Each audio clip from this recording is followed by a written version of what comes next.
Faites l'appel, s'il vous plaît, Monsieur le greffier. Monsieur le connétable de Saint-Hélier. Madame le connétable de Saint-Laurent. Présente. Monsieur le connétable de Saint-Brelade. Monsieur le connétable de la Trinité. Présent. Monsieur le connétable de Saint-Pierre. Présent. Madame le connétable de Saint-Martin. Présente. Monsieur le connétable de Saint-Jean. Présent.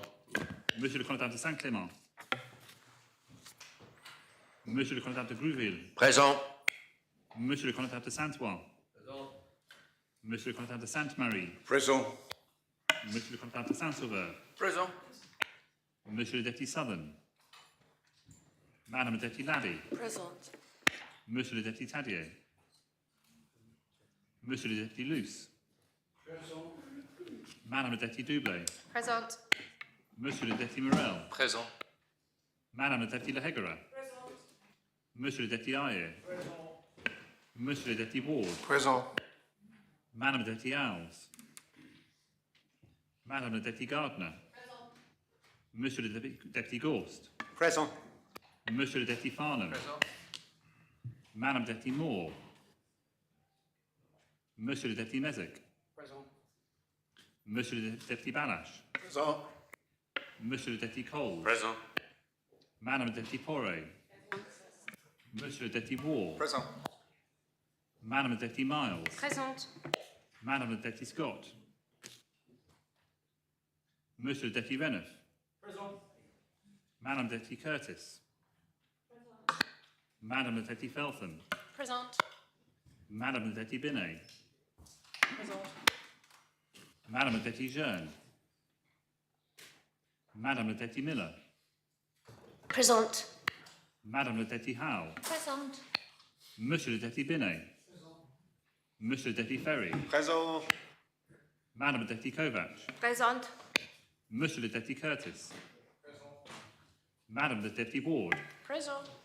Madame le deputy Wilson. Présente. Madame le deputy Stevenson. Monsieur le deputy Andrews. Monsieur le doyen.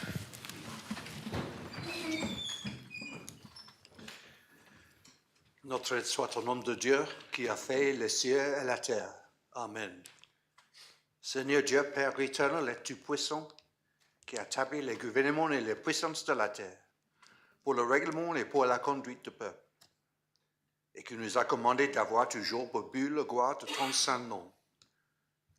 Nous te prions qu'il te plaise de donner à cette assemblée le don de conseil et de prudence, d'unir les cœurs et les affections de tous ceux qui la composent, de les conduire tellement toi-même par ton Saint-Esprit que toute leur délibération est accompagnée de ta bénédiction.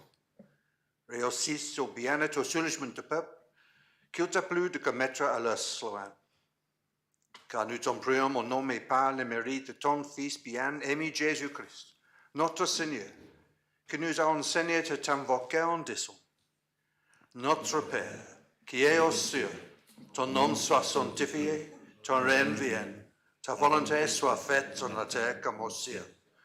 Donne-nous aujourd'hui notre pain quotidien, et nous pardonne nos offenses, comme nous pardonnons à ceux qui nous ont offensés. Et ne nous envoie pas en tentation, mais délivre-nous du mal, car à toi est la règne, la puissance et la gloire, au siècle des siècles. Amen.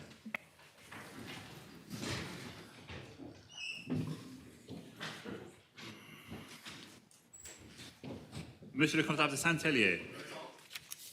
Monsieur le connétable de Saint-Brelade. Présent. Monsieur le connétable de Saint-Clément. Sir, the connétable is actually attending a hospital appointment this morning and will be in about 11:30. So if you could be excused, please. Members content to mark the connétable excusing? Excusing. Monsieur le deputy Southern. Monsieur le deputy Tadier. Défaut. Madame le deputy Owls. Présente. Madame le deputy Moore. Malade. Vous jurez que Madame le deputy Moore est tellement indisposée qu'elle ne peut pas assister à cette table sans exposer sa santé. Malade. Madame le deputy Scott. Défaut. Madam Deputy Jeune. Présente. Madam Deputy Stevenson. Defo. Les états sont constitués. Deputy Southern. Yes, sir, just to bring to your attention the fact that I wish to resign from the Economic and International Affairs Scrutiny Panel, if I may. Thank you. Very much, that's noted. We resume the debate on the principles of the draft assisted dying law. Does any other member wish to speak on the principles? Deputy Warr, then Deputy Wilson. Deputy Warr. Thank you, sir. I'm going to follow on from Deputy Morell's speech yesterday in a moment, but I just want to say that this debate has highlighted how good this Assembly can be when it comes to debating these really complex and emotive issues. It's hugely emotional, and over the weekend I've been involved in many discussions with those who have very strong Christian beliefs, atheists, those who are 100% behind assisted dying, and those who think it's an anathema. We have a strange relationship in this area. As Deputy Balash has said, we abolished capital punishment because society couldn't accept that one person executed in error was one too many. Isn't this a concern we should have here? Then there's the abortion laws, where we take the view that women should have sole rights over that decision, whereas in America, the opposite view is now taken. We have to accept that society changes its mind through the generations, and the beliefs we hold today may well be different in a decade's time. This is an issue that touches the core of what we believe about care, dignity, and the responsibility we hold towards one another. The conversation around assisted dying is both deeply emotional and profoundly complex, and it requires that we approach it with clarity, honesty, and an unwavering commitment to safety. Today, I want to outline 3 areas of concern that deserve careful consideration before Jersey introduces an assisted dying pathway: clinical safety, financial responsibility, and the integrity of our safeguards. I'll start with clinical governance. The first concern is straightforward. The current pressures within our healthcare system make it difficult to guarantee the level of clinical safety that an assisted dying service requires. The General Hospital has experienced a number of serious incidents in recent years, significant enough to raise questions about the stability of our clinical governance framework. These instances are not abstract. Each one represents a failure in the systems designed to protect patients. Assisted dying is not a routine clinical service. It demands exceptional levels of precision, oversight, documentation, and ethical vigilance. It should only ever be introduced into a system that is consistently delivering safe, reliable care at every level. Right now, we are not in that position. When a system struggles with the fundamentals, overlaying a high-risk pathway that ends life is not responsible. Before taking on a service of this gravity, we must first ensure that the foundations are strong. I turn now to the financial viability. The second concern is of finance. Our health service is currently operating under a strict recovery plan, and every pound must be used with care and intention. An assisted dying pathway is estimated to serve, well, we've heard Deputy Balash, up to maybe 10 individuals each year. Establishing it will require a dedicated framework, specialist training, new oversight mechanisms, clinical coordination, and regulatory processes that must be funded year after year. At the same time, there are critical areas of care already underfunded. Neurodiversity support, such as ADHD services, suicide prevention programs, dementia care, and more. These are services that enhance life, protect life, and support people and families every day. In a constrained financial environment, we must ask a difficult but necessary question. Is this the moment to invest in a service that ends life? when we have not yet adequately funded the services that sustain it. This is not an argument against compassion, it is an argument for responsible stewardship. Safeguards. The third concern relates to safeguards. Any assisted dying system must be built on a legal and clinical structure that leaves no room for doubt, inconsistency, or error. Today, that structure is not ready.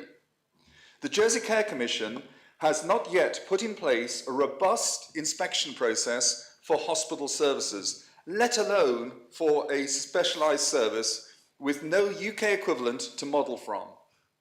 Establishing a safe oversight system from scratch is not a small undertaking.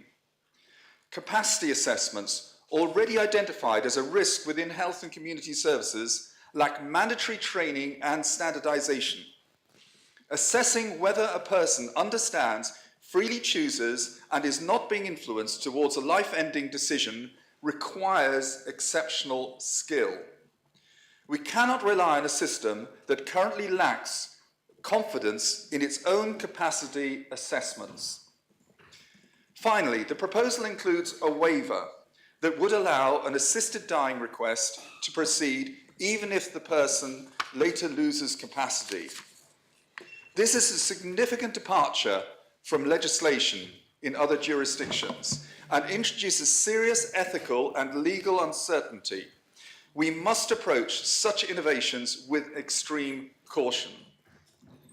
Assisted dying is not a simple policy choice. It is a profound moral commitment that shapes how we see life, how we protect the vulnerable, and how we uphold the integrity of our healthcare system.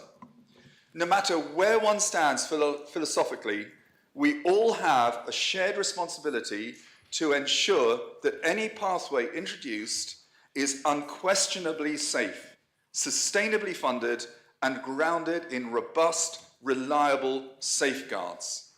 Today, our system is not yet ready for that responsibility.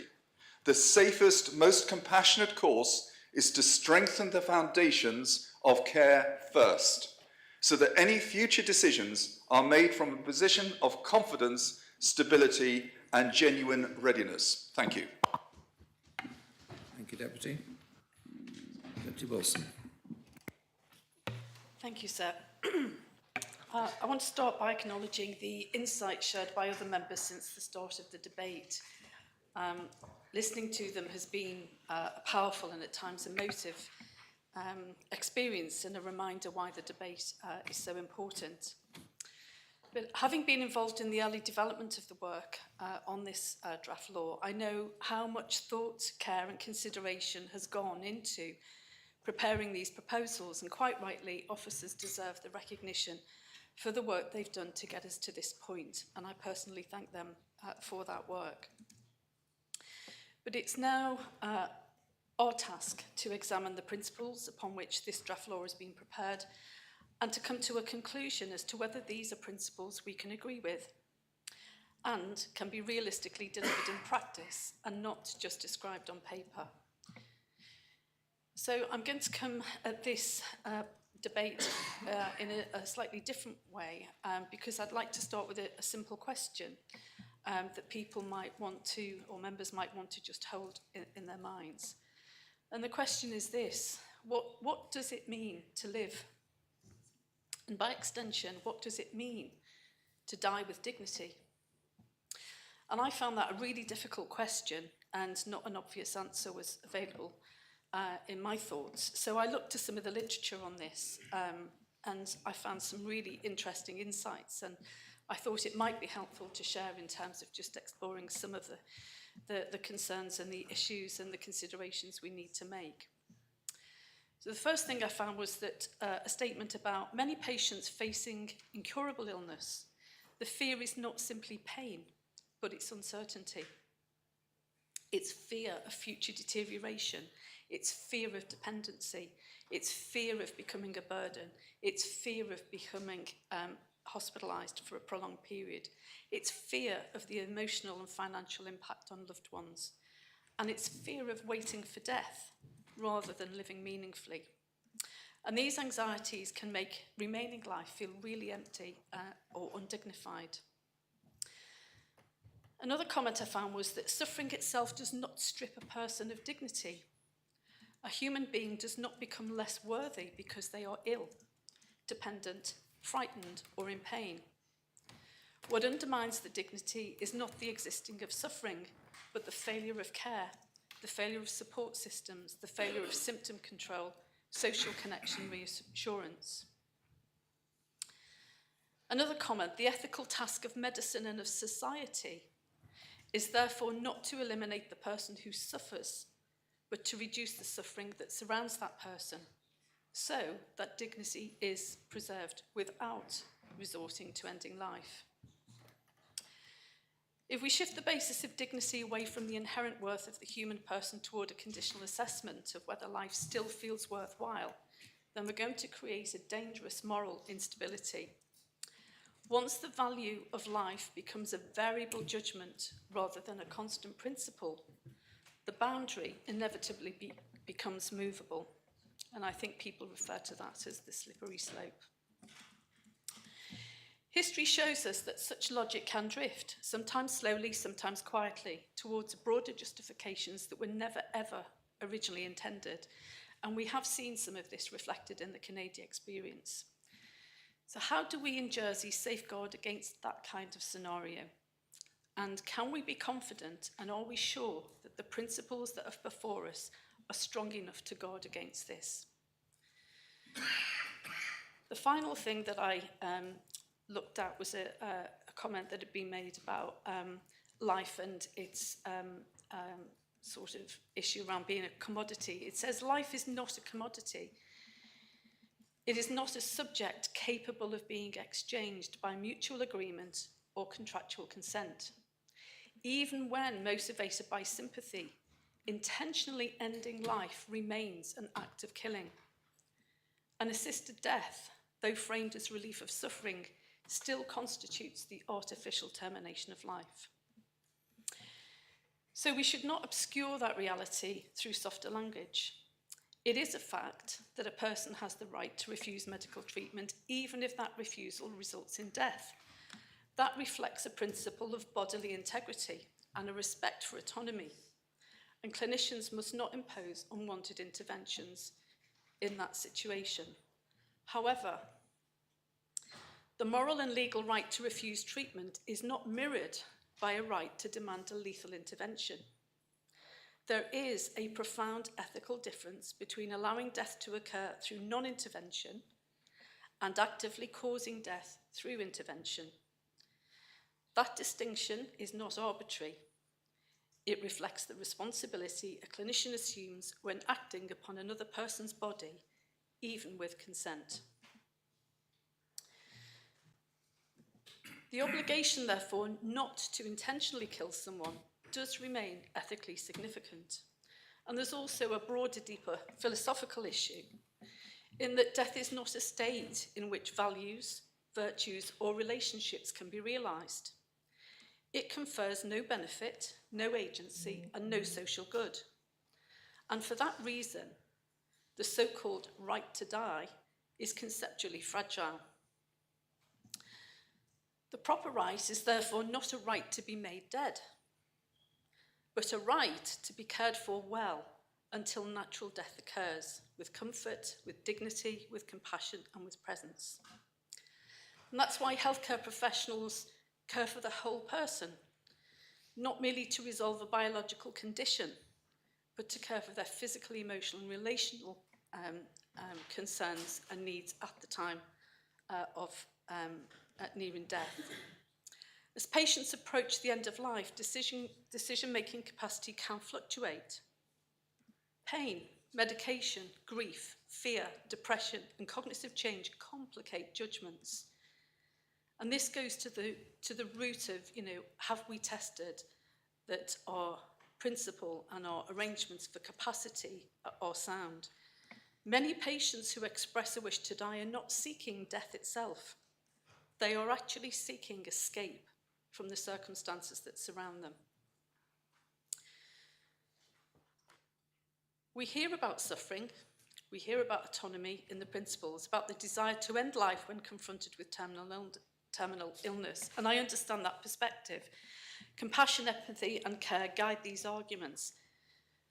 But I think we've got to pause and reflect, because suffering does not erase dignity. Dignity is a profound and multifaceted concept. It can be understood in several layers.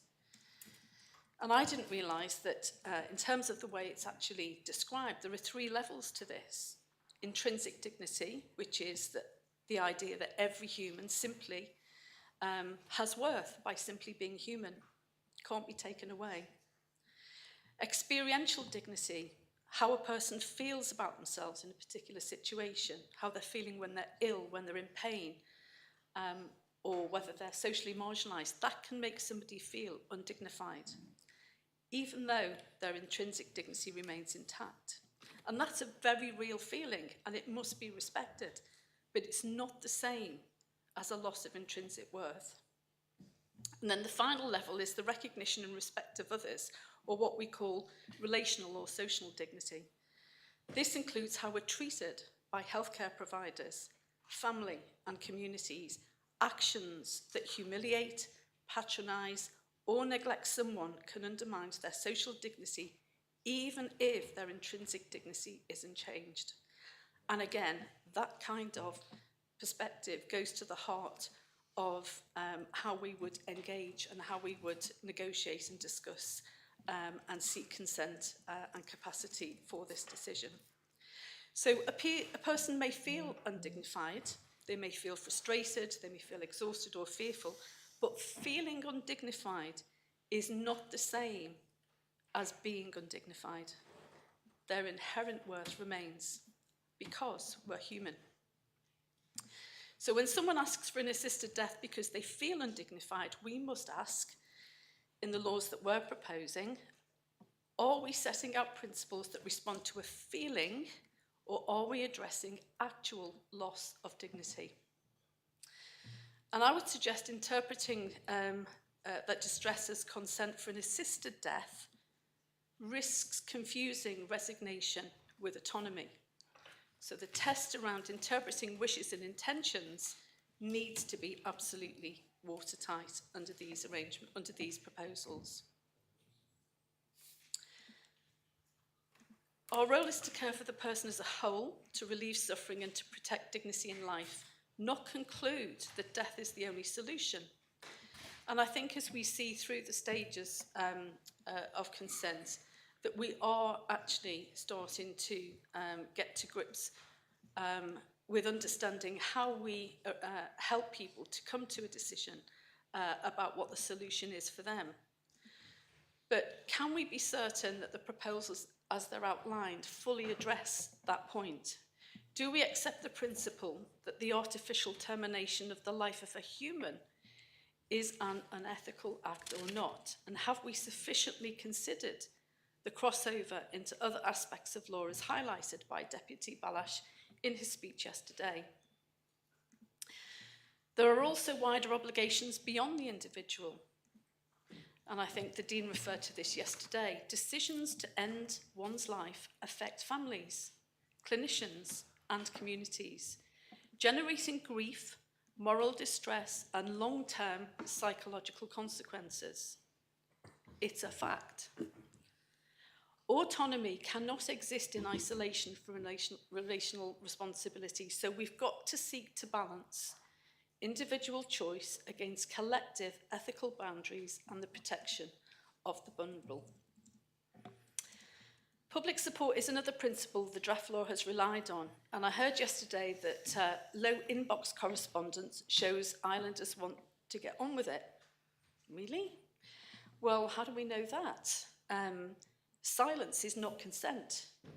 An inbox volume tells us only that people have written. It doesn't mean they understand or that they're ready to entrust us with this irreversible responsibility. And public opinion polls are often cited in support of assisted dying. But, surveys of the general public undertaken by healthy individuals imagining hypothetical illness do not reliably reflect the views of patients living with terminal disease, and evidence consistently shows that preferences change dramatically when people confront real illness. And this is why scrutiny matters. So the principles in this draft law can only be applied in practice if they are meaningful and not just noble words. And I just want to talk about coercion, because some say the safeguards, like the capacity assessments and the multiple approvals, will prevent it, but coercion is often subtle. Family expectations and social pressure, and you've heard all of the arguments through other speeches, you know what we're dealing with. Capacity assessments cannot always detect them. A safeguard that cannot reliably protect against coercion is actually not a safeguard. We're all human, and there'll be times when even those who've been prepared to administer a lethal substance will reflect on the consequences of what they're about to do. What consideration have we given, for example, where a patient may indulge in coercive ways themselves to influence clinicians around assisted death?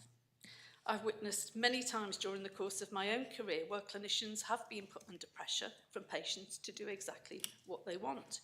So the principles of consent, conscientious objection, and obligations to staff and patients need to be really tight, and scrutiny will be helpful in helping us understand if we have this right. So the Minister has clearly set out his commitment to assisted dying legislation, but personal conviction, even deeply held, and I respect his own feelings and views on this, cannot substitute for operational readiness, ethical certainty, or evidence. So we must ask, are we ready to ask our clinicians to take on this moral responsibility? Have we tested it? Do we know that they're able to do it? Can safeguards be delivered reliably in the small island context? Or are we in danger of expecting our island to match the standards and conditions parliaments in other big countries have been able to establish at scale, and is this possible? And will the protections against coercion endure under future social, political and clinical pressures? Until we can answer these with confidence, the principles, in my view, are not ready for endorsement. I don't believe we're ready. I agree with Deputy Morell, and so I can't support the principles in their current form. I think we need more.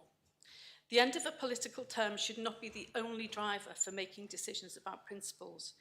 Pressure to proceed in order to get this done feels coercive. So please let's not ignore this. Thank you, Deputy Wilson. Deputy Kovac. Can I raise the defo on Deputy Tadier, please? Members content to raise a defo, Lectavia? Yes, the defo is raised. Deputy Howell. Please may I raise the defo on Deputy Scott? Members content to raise a defo? Defo is raised. Conor St Brillard. Thank you, sir. I don't think there is any doubt that our votes today will be influenced by the life events that we've personally experienced. We will inevitably have a subconscious bias depending on individual circumstances. I too, sir, like other members, have gone through the process of losing loved ones, and it's emotionally hard. Most of us are simply not good at dealing with it, and I've often said that it's a part of growing up which no one tells you about. One of the risks of getting older, sir, in my experience, is that one ends up dealing with more such life events, attending more funerals and providing support, particularly in our role as connotables, to those affected. So I wouldn't wish in any way to diminish the gravitas of the subject, but how many of us have had to take a beloved pet to the vet to be put down, albeit for justifiable reasons? That in itself is incredibly hard, a hard decision to be made in most cases. I'm cognizant, sir, that when people are at the stage when they may be in care, they may be pragmatic about their own ultimate death, and they can become frightened by the thought of any family member or medical officials talking of assisted dying. Speaking once again, so as the chair of the management committee of a parish care home, I will say that in order to preserve the integrity of the home, I shall counsel that they steer clear of any involvement in the process as proposed. and I say publicly that I would wish to distance myself from a decision of this Assembly which supports assisted dying. I don't feel that I can, as a decision maker, take vicarious responsibility for allowing assisted dying. Finally, sir, and picking up on a reference made by an earlier speaker, I find that the proposals are uncosted, and I suspect that whilst I risk being accused of being overly thrifty, I honestly feel that the funds being directed towards this proposition would be better spent on palliative care as approved in the previous proposition. Thank you, sir. Thank you, Conatar. Does anyone else wish to speak on the principles? If no one else wishes to speak, I call upon the Minister to reply. Minister. Sir, yet again, a debate on the subject of assisted dying has proved to be one of excellent quality, and I'll be saying a little bit more about that shortly. But first, I want to explain why, despite having taken quite comprehensive notes on what's been said by each member, I don't intend to summarise any particular comment or point, but for one particular exception. In the first instance, many speeches have been heartfelt, personal, emotional, and difficult to deliver. And to be honest, I don't think I could do them justice by summarising them. In any event, I don't think there's a need. So often when I look around the Assembly during the course of an everyday debate, I notice that not all members are paying attention, but not so on this occasion. Here, everyone has listened attentively to what each contributing member has had to say, and done so quietly and respectfully. On a number of occasions, members have commented on each other's speeches and done so in a courteous manner.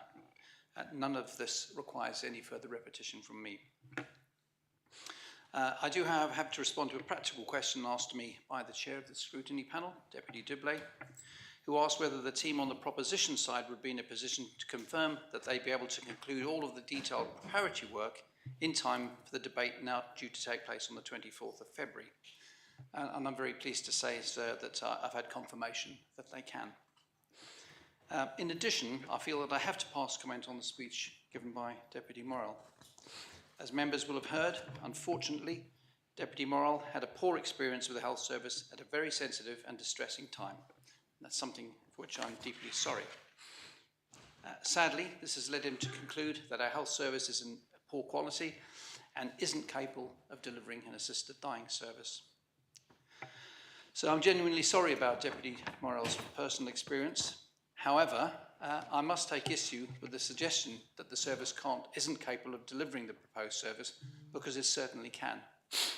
And I hadn't wanted to highlight this, but I feel a strong need to be supportive of the capable people that work in a health service and to reassure the public who might now be worried unnecessarily. That said, Deputy Morrell's comments, and this morning Deputy Warr's comments, and their right to express them, however disputable, does give me an additional opportunity to conclude on a positive note. As mentioned in my opening comments, this has been a debate of exceptional quality. Members have listened carefully, spoken thoughtfully, and treated each other with the greatest of respect, even in instances where feelings and beliefs have been diametrically opposed. And I'm sure we will continue to do so on the 24th of February as we move forward to debate the draft law and associated amendments in detail, pending the outcome of today's debate. So, in a world that now seems hell-bent on destroying democracy, I think that Jersey can be proud of the fact that here, democracy works and works well, most especially when making decisions of the most profound nature, as in this case. And I believe this debate serves as a shining example, sir. So it only leaves me to acknowledge the work that's been done by previous health ministers and scrutiny colleagues, and to thank members and the Dean for their respective contributions on this occasion. And on that positive note, sir, I call for the appel. Sir, before we vote, can I raise the defo on Deputy Stevenson? Is content to raise the defo? Defo is raised. The appel has been called for. Members are invited to return to their seats.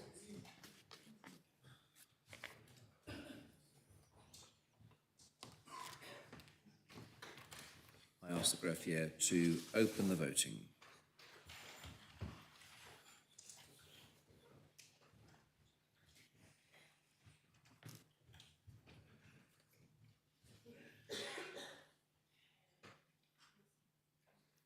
All members have had the opportunity of casting their votes.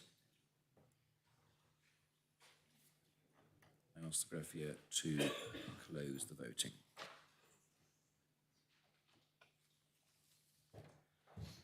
The principles have been adopted, 32 votes for, 14 votes contre.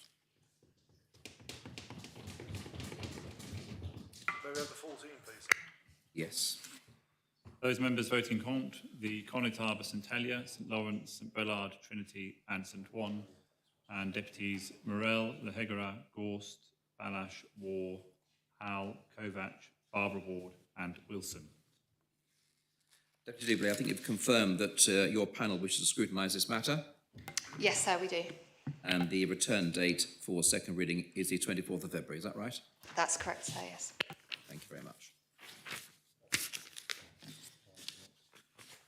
The next item is the draft Policing of Parks Amendment Regulations lodged by the Minister for Infrastructure. The main respondent is the Chair of the Environment, Housing and Infrastructure Scrutiny Panel. I ask the greffier to read the citation. Draft Policing of Parks Jersey Amendment Regulations 2000. The states make these regulations under the Loi 1851 autorisant l'établissement des règlements sur la police des chemins and Article 92 of the Road Traffic Jersey Law 1956. Minister. Thank you, sir. Sir, these draft regulations propose that Springfield Sports Ground be redesignated from a Part 5 park to a Part 1 park.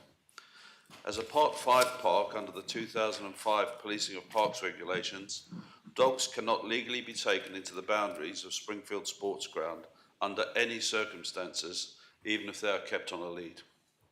Should this redesignation of Part 1 park be approved, dogs would legally be allowed within the grounds of Springfield, so long as they are kept on a lead and stay on established paths within the park. So my understanding is that the current blanket ban on dogs dates back to the days when Springfield was a grass pitch, which was easily accessible. It was just a case of running under the fence. That has changed now with the 3G pitch being very well protected by fencing.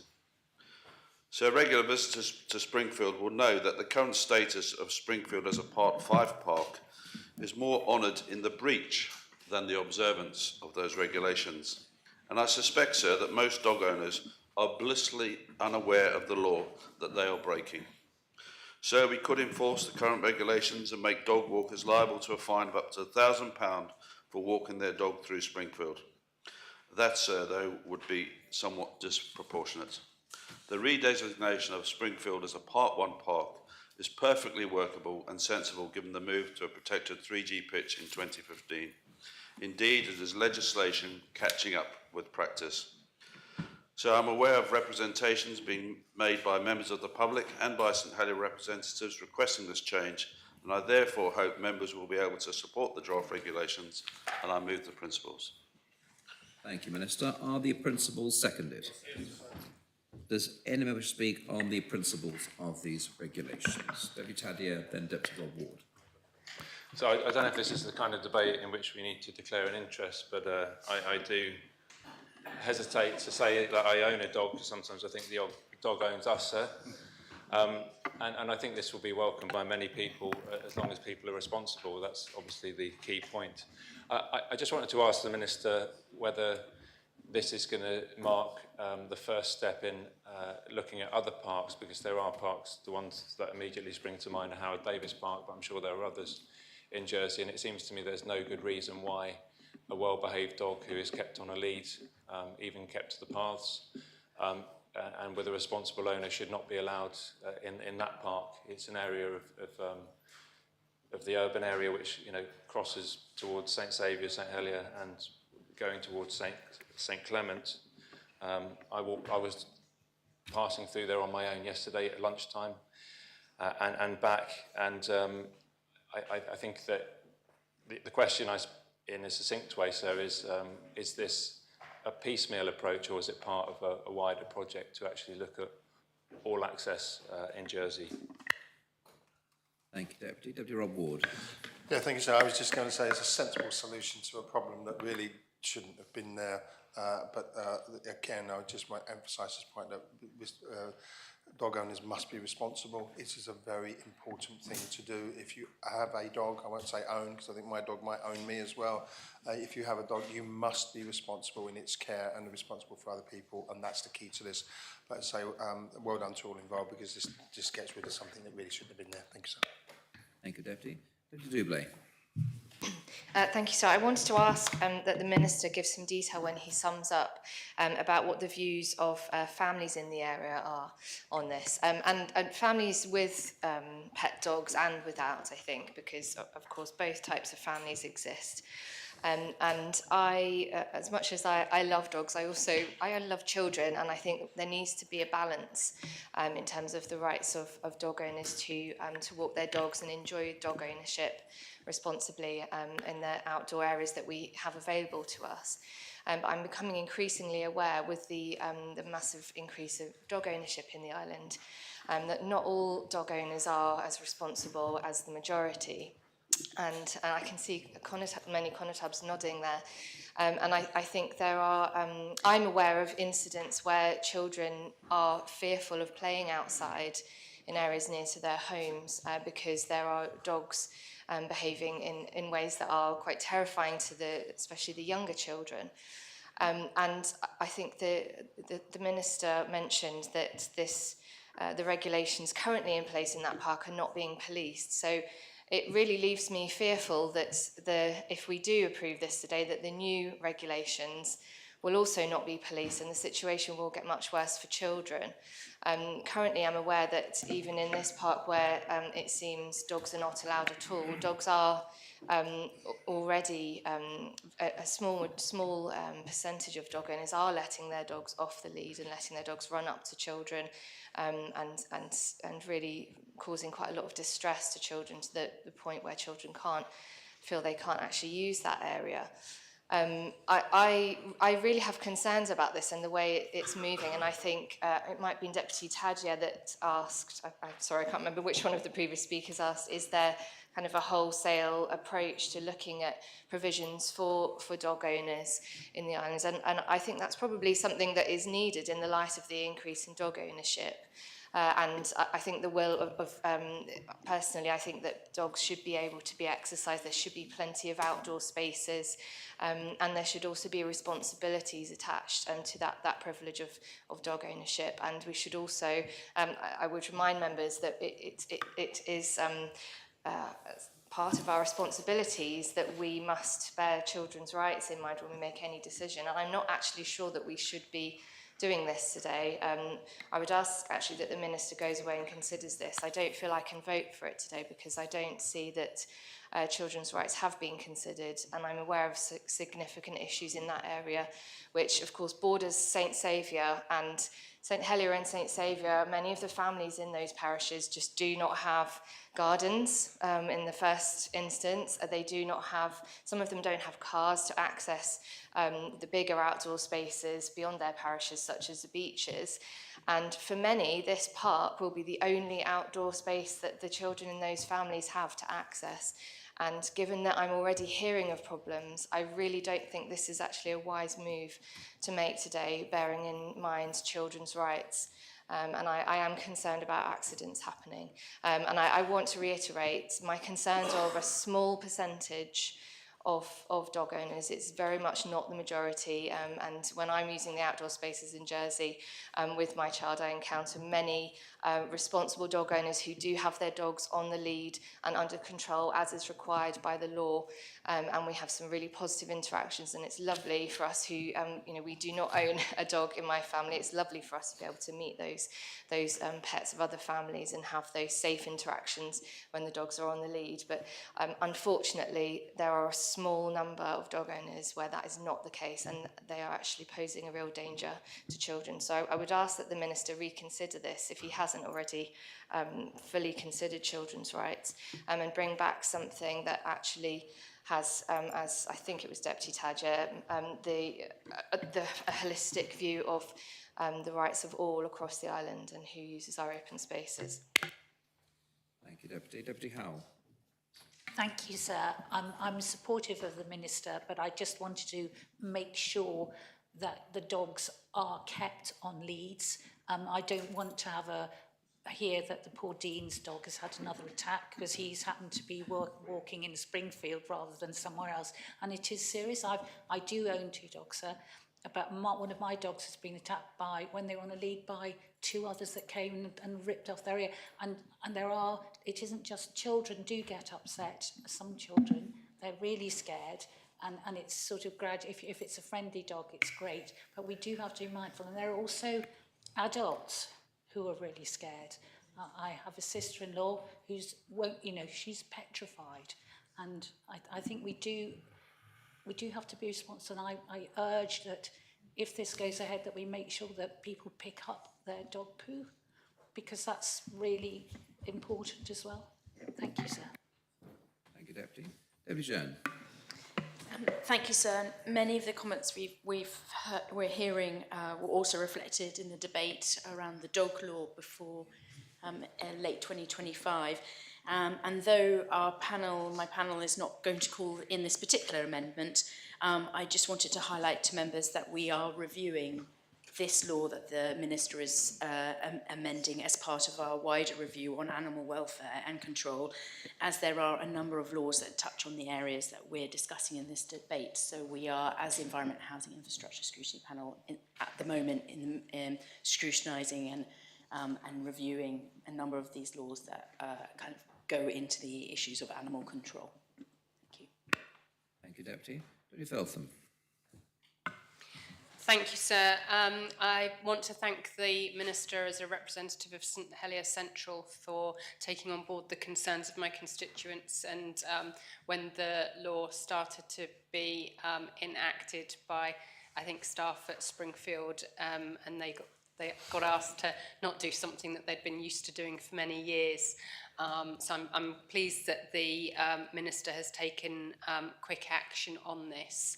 I agree with Deputy Tadier, and I'm pleased to hear the Chair of the Scrutiny Panel is looking at the law more holistically, because I think I've had conversations with other constables as well about the need for there to be consistency across parks, and perhaps there are other parks that the legislation could be changed in relation to.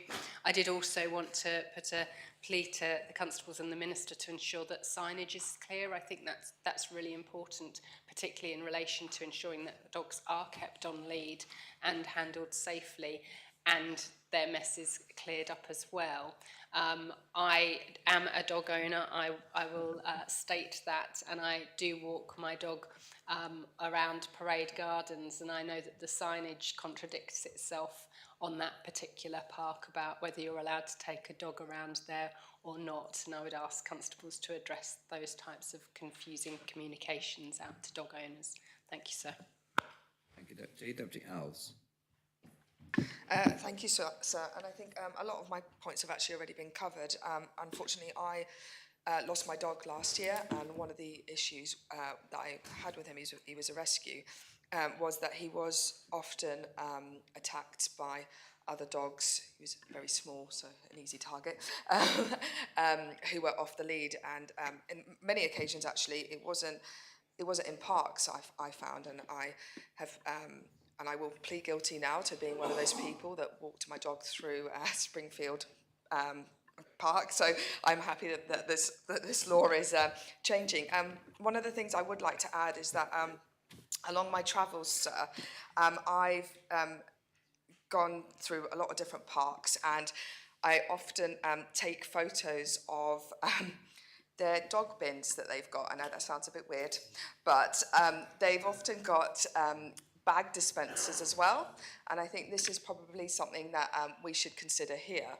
And I've got a collection of photos if the Minister would like to see of different examples, but I just thought that this would probably be a good opportunity just to maybe ask the Minister and the constables to explore that. Thank you, sir. Thank you, Deputy. Deputy Scott. Thank you, sir. I'm very fortunate to live in a dog walking paradise, having owning dogs, and I have often wondered how people in St Helier actually manage in this respect because of these restrictions. And let's face it, that dog ownership isn't necessarily in itself a bad thing. It can be a very good thing in terms of the health of people who own dogs. So it doesn't surprise me to learn that Springfield, things have got a bit lax and people, what's essentially happening is formalising a situation that's occurring. And in that sense, it sounds pragmatic. It also sounds consistent because in my constituency of St Brelard, if you wouldn't mind to take the noise down, thanks. In my constituency of St Brelard, we do have a football field in the Kennefe, and yet we do have the ability, I believe, unless I suddenly find out I've been breaking the law in ignorance, we can walk dogs on leads. So I suspect that there has been this desire behind this to ensure some consistency.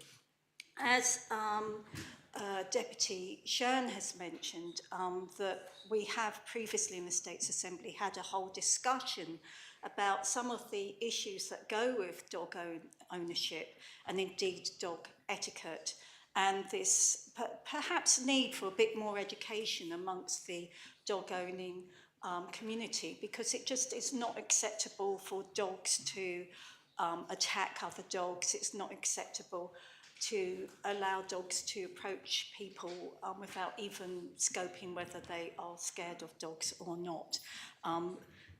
The point about bag dispensers, in fact, I believe we did have one on Warmont at one point, and it was rapidly taken down because it was just basically regarded as free dog bags for everybody, I think, and it was very expensive for government. But in light of the points that have been raised, I support the proposition. Thank you, sir. Thank you, Deputy. Deputy Catherine Curtis. Thank you, sir. And I want to thank the Minister for his prompt action. Many residents contacted me when signs went up suddenly stating that dogs were not allowed after they'd been walking their dogs there for many years. As for Deputy Doublet's comments about children's welfare, many of the people who want to walk their dogs there include families with children, and those children benefit greatly from having a pet. And there are not that many places in the north of town to walk your dog. I'm sure that dogs must be kept on the lead, and perhaps the Minister could confirm that. So again, just to thank him. Thank you, Deputy. Deputy Stevenson. Thank you, sir. And at the risk of needing to be corrected by the Minister myself, I think I'm pleased to follow a speech by Deputy Scott, because actually the rules of the active parks, so up at the Kennefe, is that the dogs are not allowed on the playing fields. They're allowed on established paths as long as they're on a lead. The Minister is nodding there, so I'm glad I've got that correct, which I think kind of shows where the problem lies in all of this, and we're about to potentially agree the same rule to apply to Springfield, which I think helps because it brings Springfield into line with the rest of the facilities, but it does show that people are not adhering to that already. So there's a challenge there around enforcement and communication, and I certainly know that when I was in part of the Minister's shoes a few years ago, it did come up as an issue regularly at the Kennefe about the dogs on the playing fields, about people not cleaning up after themselves, about the behaviour of dogs. I want to echo the things that Deputy Doublet said about children, while recognising what Deputy Catherine Curtis has just said about the benefits. I think we've also got to just tread carefully, because there are two sides to that, and not everybody is comfortable around dogs all of the time, and we've got to make sure that there are safe and comfortable spaces for all of those people as well. And sometimes actually having spaces where dogs aren't allowed can be really helpful for those people. Equally, I do acknowledge that, you know, we want people to be able to walk their dogs, and there are huge benefits of being a dog owner as well. So having initially looked at this on the order paper and thought, why on earth as the States Assembly are we debating this? And then now so many of us have shared views on it as well. I think it shows, and it's the challenge for the Minister and the team to look at in future. But I just would urge caution in just going off down a road where we just widen more access to more dogs. I don't think it's as simple as that. I would also just add that there's also the interaction with sports on these sites to consider, not just children and cyclists, for example, up at Le Kennevet. Dogs on long leads and cyclists particularly don't mix. I've seen a few of those interactions myself. Yeah, I know the playing fields, it's a challenge, and some of the sports up there really have had problems themselves. The other thing, just to throw in there at the end while we're talking about it and these parks and the rules around parks, is actually I'd rather that we see all the signs that say no ball games removed as well while we're there. Thank you. Thank you, Deputy. Deputy Wilson. Thank you, sir. Yes, supportive of these proposals, but I just wondered if the Minister could actually address the issue of the location of each of the parks and their connection with built-up areas, because one of the things that we experience in St Clement, particularly in Liscay, is we have got a real problem around the lack of green space around Liscay and the number of dog walkers. And I think what's happening is that people are actually coming from other areas to walk around the estate. And so certainly relaxing the access issue is important, but of course that is the only green space that we've got in the area. So we've got some concerns about whether or not that might lead to increased soiling and the issue of, you know, fines and policing in that particular area, where there's a greater concentration is going to be really important. So perhaps he could address that. And if he could address the second point, which is, what is the system of fines? Because I don't know how and in what way they are enforced. I've seen many people breaking the law as it stands at the moment, but I don't know how the policing or the enforceability of the law takes place. So if you could perhaps address that as well. Thank you, Deputy. The Dean. Thank you, sir. As I said before, I'm a dog walker, a dog owner, and the only person who wears a dog collar, at least in public. I just wonder if there's an opportunity here to do a bit of joined-up thinking with regard to signage. I am an anxious dog owner. I'm actually quite frightened of dogs, and one of my principles is if I've got a dog, it'll go for my dog first, and I'll be okay. So it's basically why I have a dog, really, to keep me safe. But of course, dogs can pick up anxiety very quickly, and so I do find myself and my dog sort of targets quite a lot. We walk in Millennium Park every morning, and I often walk in the dark, and people think that because it's dark, it's okay to let your dog off the lead. I don't know what the correlation is there, but that's often what happens. And of course, in the dark, with two dogs bounding at you, with your dog on the lead and two other dogs off the lead, for me as an anxious dog owner, that's a pretty nasty place to be in the mornings. The signs are there. There are 6 signs in Millennium Park, but they're all tucked away down at this sort of level. And I just wonder, Minister, whether there's an opportunity here to do something a little bit more island-wide so that we've got consistency of signage across the parks with regard to dogs. I actually think that a holistic approach really does need to happen with the increase in dog ownership, because time and time again, I've been on walks on the cliffs in parks where dog owners have come at us. They think their dog is friendly. That's great. They know that. I don't know that. My dog is a very particular dog. She's quite a force of nature, and so we keep her on the lead. But a dog coming off the lead at her can be quite an anxious thing. But a plea for some greater signage, please, would be very helpful. Thank you. Conetava St Mary. Thank you, sir. In view of the number of contributions from members, and there's nothing like a debate on dogs to draw out opinions, I just wish to highlight the point made by the chair of the Environment, Housing and Infrastructure Scrutiny Panel. This review we're conducting on animal welfare does encompass a general review of the dogs law. And this is not simply an add-on we thought of on the spur of the moment. We've been looking at this for some time. We engaged in correspondence with the Environment Minister. The chair of the Comité des Connétables is also involved, and we do wish to look at it thoroughly. And in view of the comments made, I hope the chair won't blame me for this. I invite members to submit their representations on certain areas we might not otherwise have considered. but the review is ongoing, and the debate on animal welfare will flesh out some of the points that members have spoken about. Thanks, sir. Thank you, Tom. Does anyone else wish to speak on the principles of these regulations?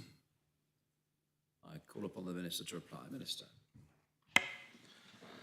Thank you, sir. I thought the dog's tail was just going to wag it through, sir.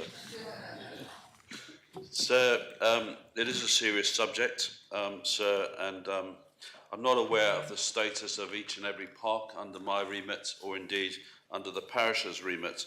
But in this case, it was brought to our attention that responsible people are walking their dogs along the paths on a lead, but unfortunately they're breaking the law. So this doesn't enable people to walk on the grass with their dogs. It is very firmly about the dog owners walking on the paths. In terms of families, I think families, we've heard about the benefits of families having a dog. The play park at Springfield has got a gate at each end which you have to open before you enter the play park. And I would hope that dog owners would take even more caution if they were going to walk through that path. But I think the majority of people walk through the park rather than go through the play park. But I think the point is well made by Deputy Dublé. I'm not aware of any instances at Springfield with young children. In fact, before I came to the chamber this morning, I spoke to the head of sport and asked him about any issues that I should be aware of. So I just remind people that it is about enabling dogs to walk on a lead on a path. Responsible dog owners, which the vast majority of dog owners are responsible, like me, are incredibly embarrassed by the small minority who allow their dogs to mess. And it is a genuine problem, either in parks and on sports fields, because if there is dog mess, that can cause untold damage to an individual. And we would encourage, as Deputy Howell and others said, for people to pick up after their dogs. Bag dispensers are available, but again, it's the cost of those dispensers. And I get incredibly frustrated, sir, by those people who actually put their dog's mess in a bag and then leave the bag. Sir, I accept the point made by both the Dean and Deputy Felton about the need for clear signage. It appears in some of our parks we've put the signage at the height of the dog rather than the owner. So I do think it's a valid point, sir, that the owner needs to read the sign and obey the sign rather than the dog. I was very sorry to hear of Deputy Alves' sad loss.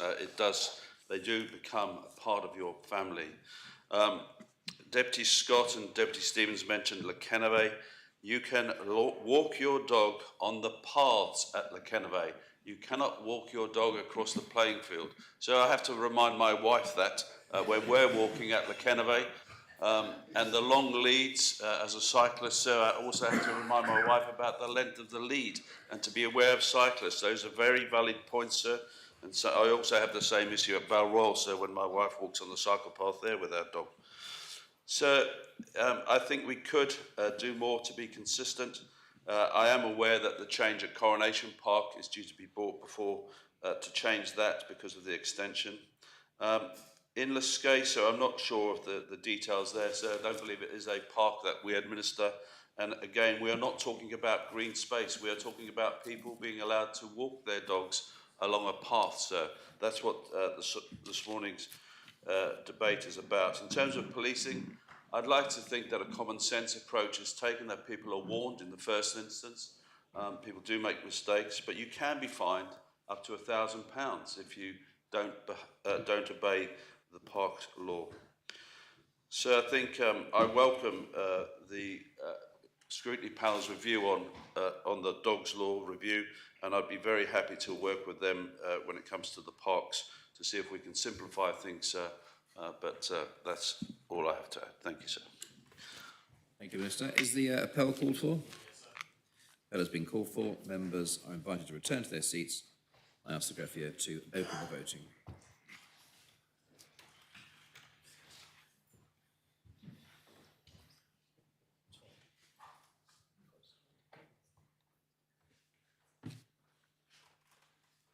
All members have the opportunity of casting their votes.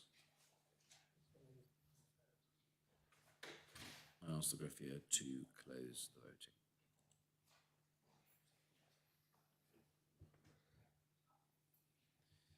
The principles are adopted. 43 votes for, 1 vote contra. Deputy Jones, can you confirm that your panel do not wish to scrutinise this matter? No, we don't, sir. Thank you very much. Minister, do you propose the regulations in second reading? I do, sir. I wish to take the regulations en bloc, and, sir, the regulations simply delete the reference to Springfield Sports Ground in Part 5 of the schedule, which currently provides the basis for Springfield as a Part 5 park where dogs are banned, and insert a new reference to Part 1 of the schedule, which will permit dogs to be taken into Springfield on a lead on established parks in accordance with Regulation 5.4, sir. Thank you. Are the regulations seconded? Thank you. Does any member speak on the regulations? Those in favour kindly show. Thank you very much. The regulations are adopted. Minister, do you propose the regulations as adopted in second reading in third reading? I do, sir. There's nothing to add, so we can simply move to the reading, sir. Thank you. Is the matter seconded? Yes, sir. Does any member speak on the regulations in third reading? Those in favour kindly show. The appeal has been called for. Members are invited to return to their seats. I ask the greffier to open the voting.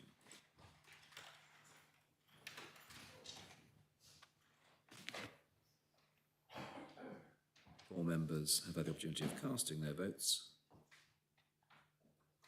I ask the greffier to close the voting.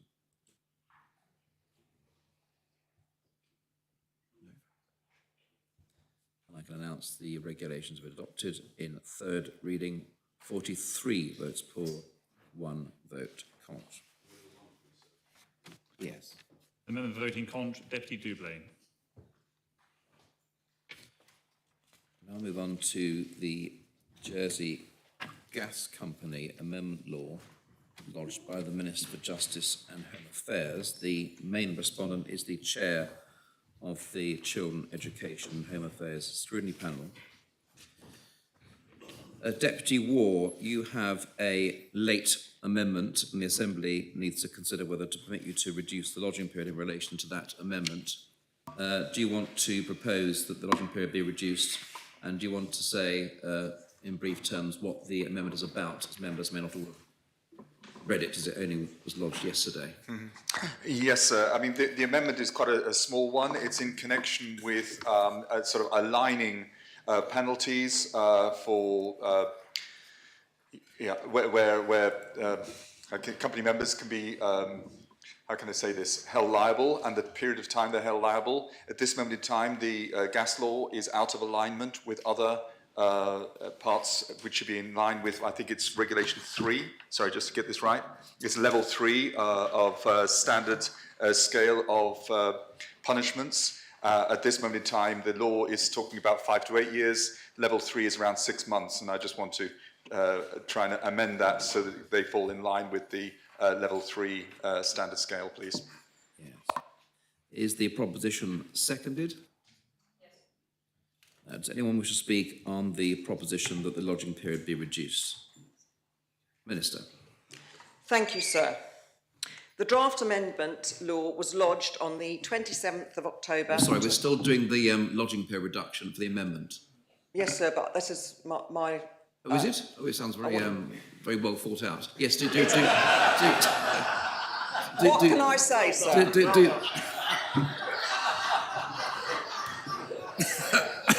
Yeah. I'm learning, we'll sir. Sit back and relax. I'm learning. By the time I retire, I will have got it right. Yes. Yes. The draft amendment law was lodged on the 27th of October 2025, over 12 weeks ago. Deputy Warr's amendment was lodged on the 20th of January, yesterday, the date on which the law was due to be debated. That is not only late, sir, it is extraordinarily late. In fact, sir, I didn't actually see it until somebody kindly showed it to me at lunchtime yesterday. The proposition has been subject to significant review by the Children, Education and Home Affairs Scrutiny Panel during that time. But, sir, I would also like to point out to members, on the amendment on the proposition, it was actually the earliest date for debate was the 8th of December 2025. And the reason that it was deferred, sir, until this sitting was because the scrutiny panel, who had been exceptionally busy during the budget debates, had actually asked me if I would defer it because they wanted to scrutinise it sufficiently. So I agreed, sir. It does not appear that Deputy Ward took the opportunity to raise any of his concerns with the scrutiny panel, nor does Deputy Ward's amendment refer at all to the considered views of the scrutiny panel as expressed in their comments paper, P91/2025. The States Assembly has been aware of this legislation since at least March 2025. Deputy Warr has not taken any opportunity to raise any of his concerns with any minister. Deputy Warr has had every opportunity to engage with ministers and with the scrutiny panel, but has not, for whatever reason, chosen not to do so, instead waiting until the last possible moment to bring this amendment. I ask that members reject this request to reduce the lodging on this amendment. Thank you, sir. Thank you, Minister. Deputy Jones. Thank you, sir. And I would also like to request that members also reject this, and mainly from a process perspective, and with all due respect to the Deputy, who in his own right is able to bring this amendment. But I wanted to point out to members that the Children's and Home Affairs and Education Scrutiny Panel has kindly invited the Environment, Housing, Infrastructure Scrutiny Panel to many a briefing on the on this gas law. So where we were completely part of the briefings, we had discussions with officers, with the Minister, with the panel, with the scrutiny panel. So we were able to also have those discussions at that time and bring our point of view. And I know that the scrutiny panel would have listened also to our concerns and have taken those on board. And it's a shame that we weren't able to have those discussions and that the Deputy was not able to bring those as part of that discussion, as part of the scrutiny, because we were very much involved as a scrutiny panel ourselves. Thank you, Deputy. Does anyone else wish to speak on this matter? Deputy Catherine Curtis. Thank you, sir. I just quickly say that I ask members to reject this. This matter, including the penalties, has been thoroughly scrutinised, and I'll explain more in the speech I make later. Thank you, Deputy. Does anyone else wish to speak on this proposition? Deputy Rob Ward. Thank you, sir. I just want to support when Deputy Jean mentioned process, it did trigger a little, because I think there has been a very clear process with this piece of law, including the scrutiny panels, plural, and I think accepting at such a late stage. Indeed, sir, I did message the Greffier and the staff this morning to say when will we be deciding on any reduced lodging period, because you need to prepare. If we're not prepared, then we're not debating appropriately. And so therefore, I simply cannot, on this occasion, accept this reduced lodging period. Thank you, sir. Thank you, Deputy. Does anyone else wish to speak on this? Deputy Stevenson, then Deputy Luce. Deputy Stevenson. Thank you, sir. I wonder if I could just ask the proposer of this, in their summing up, I presume he gets a summing up, to just perhaps give us an explanation about why it is so late, because acknowledging that there are sometimes reasons for these things, I'd be interested to hear that. Thank you, sir. Deputy Luce. So there's very little to add, but I would remind members, Standing Order 26.7 quotes that it has to be in the public interest to reduce the lodging period, given the work that Scrutiny have done, the extensive work on this, including reference to penalties, which is the subject of this extraordinarily late amendment. I can't see that it's in the public interest to allow this to go ahead. Thank you, Deputy. Does anyone else wish to speak on this proposition? I call upon Deputy Warr to reply. Deputy Warr. Thank you, sir. And just a couple of things. The first one was that I understand that Jersey Gas put in a report into the scrutiny panel And it took an awful long time for that report to come back out into the public domain before they were able to make any commentary on it. So that is one of the significant reasons behind the delay. A further delay has obviously happened over the holiday period. It's been a Christmas New Year period. And also, sir, in your department, there was a more extensive amendment. However, only this element was allowed by the bailiff as well. So there's a series of reasons as to why this is so late in the day. And as I say, they got lodged yesterday because it was actually with the bailiff some days ago. So we did have some additional time there, but unfortunately it's come back to me very, very late as well. So that's the reason why the lodging period has been so short.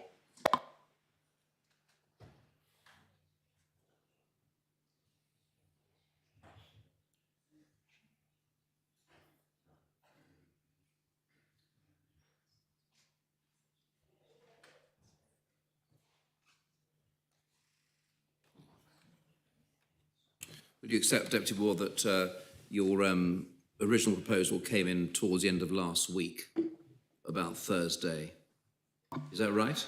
Yes, sir, but obviously I say you, sir, the bailiff's chambers had to look at that. And it's been quite a long time. It was chased by... Well, it came in last Thursday, and most of what was proposed was out of order. Okay. This was the only bit that was in order. Okay, that's fine. I accept that, sir. Yes.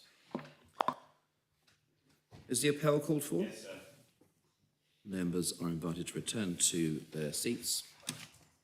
And I ask the greffier to open the voting.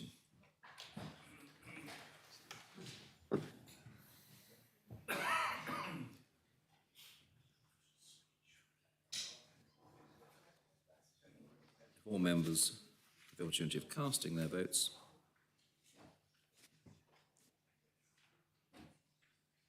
I ask the greffier to close the voting.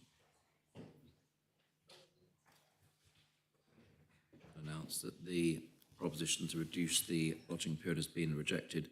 3 votes pour and 36 votes contra. Can I have the 3, sir? Yes. Those members voting for the Connaught Harbour St Lawrence and Deputies Balash and Warr. I ask the greffier to read the citation. Draft Jersey Gas Company Amendment Law 2000, a law to amend the Jersey Gas Company Jersey Law 1989. The states, subject to the sanction of His Most Excellent Majesty and Council, have adopted the following law. Minister. Thank you, sir. If this law is passed, it will insert a new part into the Jersey Gas Law 1989 to require the Jersey Gas Company to provide information. As a result of events involving gas in recent years, the Emergencies Council has a particular focus on public safety and the scrutiny and continued supply of gas in Jersey. Specifically, the Emergencies Council has noted the need for a timely flow of relevant information from the gas company and for powers to require the gas company to provide information. The purpose of the draft law amendment is to provide the Minister for Justice and Home Affairs with the necessary and appropriate powers to be able to gather information from the gas company in a timely and proactive way. The information gathered is intended to support the JHA Minister and other functions in respect of the public safety and the scrutiny and continued supply of gas in Jersey. For example, the JHA Minister's functions as the competent authority pursuant to the Emergency Powers and Planning Jersey Law 1990, the Emergencies Power Law. These powers, as are required, although the gas law sets out the constitution, organisation, powers and duties of the gas company, it does not currently place obligations on the gas company to provide information to ministers and others, either routinely or on request. To enable ministers and others to carry out these functions relating to public safety and the scrutiny and continued supply of gas in Jersey. While obligations on gas suppliers relating to the provision of information are established in other jurisdictions as part of licensing regimes and through licensing conditions, Jersey does not have a licensing regime or licensing conditions applicable to the gas company over and above the very basic requirements of the gas law and does not place obligations relating to the provision of information on the gas company. Ministerial responsibility. Although there are a number of ministers who have functions relating to public safety and the scrutiny and continued supply of gas in Jersey, the powers in the draft amendment law are to be exercised by the Minister for Justice and Home Affairs. It is considered that the Minister of Justice and Home Affairs is the most appropriate minister for the purpose, due to the function as the competent authority pursuant to the Emergency Powers Law and the Minister responsible for the Department of Justice and Home Affairs, which includes, for example, emergency planning and the States of Jersey Fire and Rescue Service. In summary, the draft amendment law will, if approved by the Assembly, place an obligation on the gas company to notify the Justice and Home Affairs Minister of the occurrence of certain reportable events or circumstances in accordance with the reporting requirements set out in a direction to be made by the Justice and Home Affairs Minister. This is so that the gas company must proactively provide information to the Justice and Home Affairs Minister so that the Minister and others are able to respond quickly in relation to or in anticipation of the event or circumstances. It will place an obligation on the gas company to disclose certain information to the Justice and Home Affairs Minister when requested. This is so that the Minister can proactively obtain information from the gas company in order that the Justice and Home Affairs Minister and others are able to carry out their functions. This provision would, for example, enable the Justice and Home Affairs Minister to undertake benchmarking to ensure that the gas company's safety measures and service standards are in line with industry best practices. It will set out which information is excluded, who the information can be provided to, and what the information may be used for. In doing so, it strikes a balance between the need to protect information provided by the gas company with the need for it to be disclosed to those who require it in order to be able to carry out their functions under the gas law or any other enactment. It will also establish a power to enter premises and require information to support the Minister for Justice and Home Affairs in carrying out their functions, and establish certain offences and a defence where those obligations are contravened. Finally, it will also establish a regulation-making power to amend the gas law and any other enactment in certain circumstances. This is so the States Assembly has the power by regulations to act quickly to make necessary amendments to legislation in relation to the safety, security and provision of the supply of gas and the constitution, organisation, powers and duties of the gas company. Thank you, sir. I make the proposition. Thank you, Minister. Are the principles seconded? Thank you. Does any member speak on the principles? Deputy Catherine Curtis. Thank you, sir. Firstly, I'd like to thank my panel members and officers and Deputy Jearn and her panel for their work on this matter, and also the Minister for her patience while my panel has worked our way through this. This amendment law is all about communication. Good communication is vital in helping to prevent any issues arising from the gas network and potential tragedies.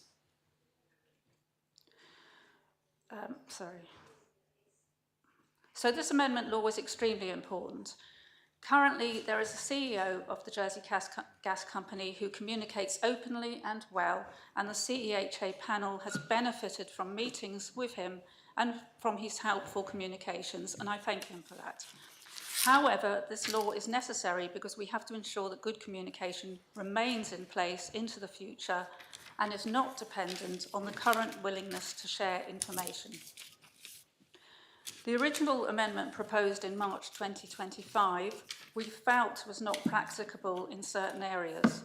And of course, any new law must be fit for purpose. So having met and listened to the Jersey Gas Company, the panel raised our concerns and it was withdrawn at that point. Many of these concerns raised have been addressed by the Minister in the legislation, and therefore the panel is now supportive of this amendment law. There are, however, some areas of concern remaining. Certainly, the proposed penalties are higher than in the UK. However, these are maximum penalties, and while no new legislation should be reactive in its focus, I think we do need to bear in mind the tragedies of recent years. The panel thought long and hard about these penalties. Some similar penalties in the UK currently have a maximum sentence of 2 years plus a fine, but we are not the UK, and Jersey legislation around information sharing already includes penalties of up to 7 years and a fine, and that's under the Financial Services Disclosure and Provision of Information Law 2020. Therefore, we could see the rationale for the proposed penalties. And of course, as States members, we are here to represent the needs of the public of Jersey. And though it's always right to consider the needs of private companies, their needs must not take precedence. The fact is that any withholding of information could result in tragic consequences. And I'm appalled to see that at least one deputy in this Assembly thinks that a sentence of 6 months would be fitting for the withholding of information, the reckless withholding of information, that is, which could result in many people dying. The panel did seek further advice regarding the penalties, and while we are grateful for the input on this matter from the Jersey Gas Company, we are satisfied with the proposal on penalties put forward by the Minister.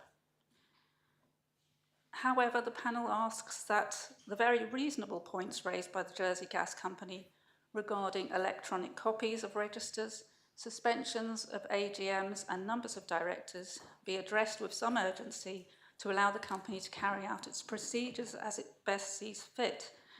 Our understanding is that these points will be addressed as part of the energy strategy work, so I wonder if the Minister for the Environment could comment on this matter. We have also raised that the work around the requirement to define reportable offence is progressed in consultation with the Jersey Gas Company. The panel also asks if the Home Affairs Minister could update the Assembly on any preliminary work towards a corporate manslaughter law and on her thoughts around equality of regulatory treatment across all hazardous industries. Overall, though, the panel believes it's important, in fact vital, that this amendment law proceeds and the panel is supportive. Thank you, Deputy. Conataba St Xavier. Thank you, sir. Further to the tragedy of Pier Road, sir, we actually had one in St Saviour just over a year ago now with Elizabeth Villas, a small group of cottages which run basically from Belvedere Hill to Montpinel. It was a very bad explosion. Children were asleep in bed, parents downstairs. Thankfully, nobody was killed. There were injuries. And I believe recently it's been clarified that it was a gas explosion of some description. I would urge the Minister to really press down on this because it forms part of a right-of-way going through from Belvedere Hill to Montpinel. It's part of the safer routes to schools, and we need to rebuild the cottage and get the right-of-way open as soon as possible. So this proposition will have my full support, sir. Thank you. Thank you, Conataba. Deputy Barbara Ward. Thank you, sir. Last year in St Clement's, we had a situation, a gas leak, where residents had to be evacuated. And what was interesting, I mean, these are brand new flats, beautiful flats, but run on electric. They're nothing to do with the gas. But what it was found is that the old gas pipes are still in the road. And what happens, sir, is that you get the deterioration of the gas pipes, and you've also got in the actual ditch where the services are, you have the electric and the conduits, forgive me if I've said the wrong word, but the wires that go into the flats. And what happens is that the gas seeps out of the old pipes, it gets into the electrics, and we could smell gas in the properties, which aren't supplied by gas. We were very fortunate, sir, that there was no tragedies in that area, but it was very, very worrying. What I'm asking, sir, is that when we're looking at the law and we're going to be doing new builds, you know, taking down old buildings and putting up new buildings, that if there are any gas pipes, old gas pipes, that as a matter of law, that we have those gas pipes removed so that we don't have this. It is an accident waiting to happen, but we've seen the accidents. We were so fortunate in Clomorran, but those residents are, in fact, they are still worried because the pipes are still there. They've taken the gas out, they say, but I think they should be removed, but it should be a matter of law. Any old pipes must be removed before any new build is constructed. I just wanted to add that to our debate today. Thank you very much for listening. Thank you. Thank you, Deputy. Deputy Chair. Thank you, sir. And this is something amendments that I wholeheartedly support, and it's something that I know myself, when I was Assistant Minister for Justice and Home Affairs, as well as the Minister of the time, started pushing for those amendments, and so it's been a long time coming to this moment. I'd also like to thank the Chair of the Children's Scrutiny Panel for inviting my panel to the briefings so that we were very much involved in the discussions around this and that their scrutiny and the work that they did, because it was a difficult piece of work. So I absolutely support that, but I would like to ask the Minister, and from the discussions that we've just heard from members, you know, there is concern that they're about gas safety and reported gas leaks. And it's very important that there is this enhanced information sharing extended to the government, but I'm wondering if there are powers or there is thought to extending it beyond the government to also to the public and to those directly affected by gas infrastructure decisions, because it is essential that residents or building directors or managing agents are able to access timely, accurate information about the infrastructure that directly affects their safety or their duty to provide safety for residents that they are managing.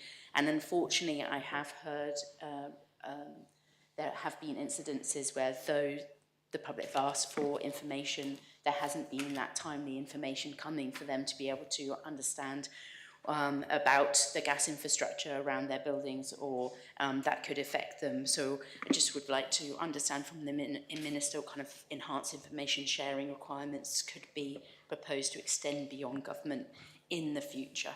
Thank you. Thank you, Deputy. Deputy Luce. Thank you, sir. So, as noted in the report to the proposition, the cross-government nature of energy matters means that different ministers have different roles and responsibilities in respect of energy, including gas. This includes, for example, my own responsibility for the overarching energy policy and the Minister for Justice and Home Affairs role as competent authority pursuant of the Emergency Powers Law. I'm therefore grateful to the Minister for progressing this particular legislation in that role. The Minister has kept myself and other ministers updated on progress as part of the Gas Ministerial Group chaired by the Chief Minister, and through which we have all been coordinating matters relating to gas. I'm also grateful, sir, to the Children Education and Home Affairs Scrutiny Panel for their review and support for this draft amendment law. In their comments, they asked that I address two specific issues that have been raised, both by the gas company in the course of their scrutiny process. The first one relates to the equality of regulatory treatment. As I said, this was a suggestion from the gas company that the same provision should apply to all companies who operate in Jersey in the business and supply and storage of hazardous materials. So it should be noted that this law is understandably only intended to relate to information provision with respect to gas. However, following the decision of the States Assembly to progress an energy strategy and a recommendation by the Controller and Auditor General to review energy legislation, that energy legislation will be reviewed as part of the development of that said energy strategy. And that review will consider what regulatory standards are appropriate for all energy sectors. Second, sir, just want to talk briefly about amendments to other articles relating to company administration, again following Jersey Gas's suggestion that this draft amendment law should also be used to update other provisions of the gas law relating to the administration of the gas company. Again, I just note that the draft amendment law is only intended to deal with information provision relating to gas.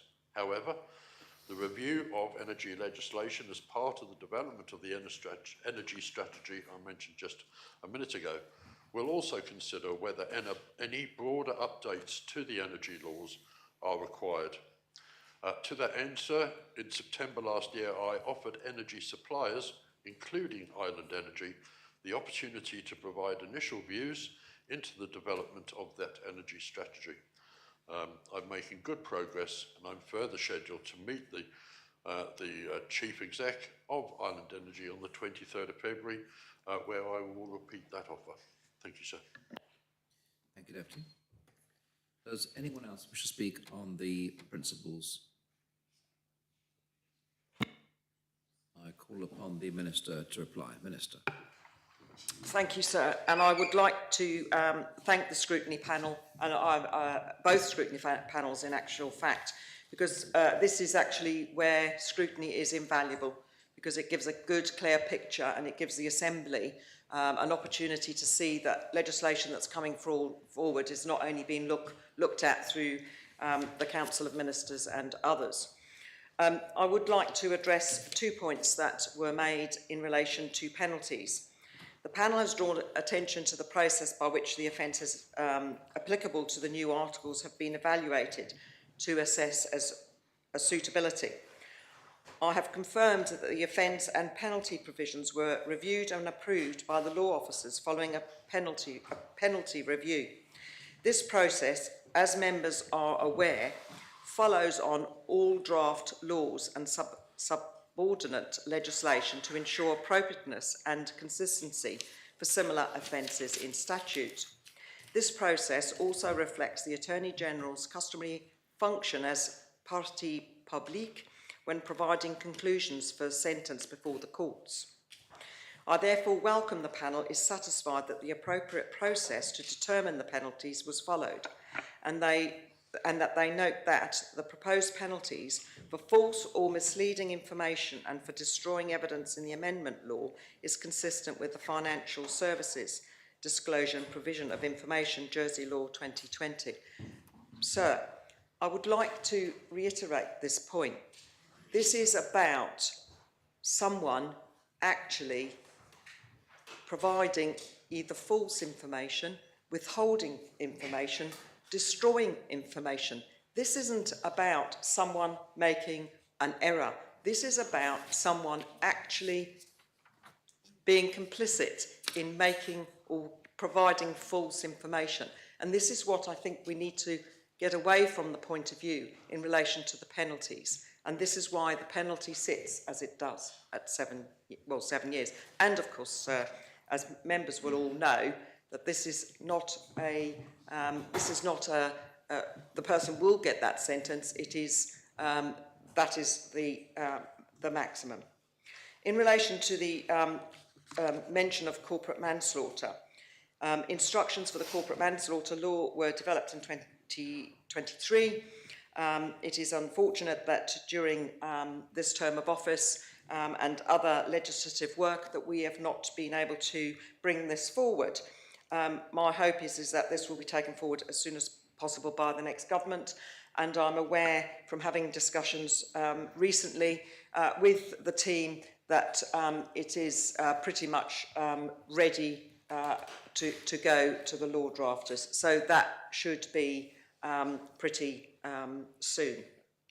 The Deputy, in relation to the Environment Scrutiny Panel, talked about information being provided to others, and obviously that is something that can be considered in the future.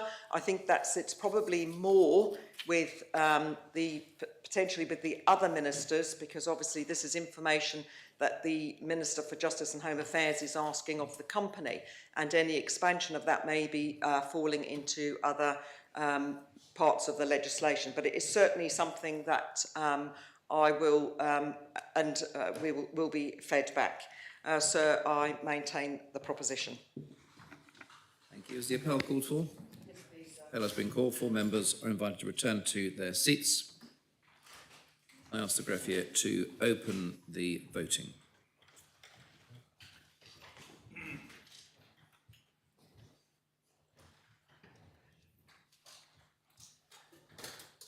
All members have the opportunity of casting their votes.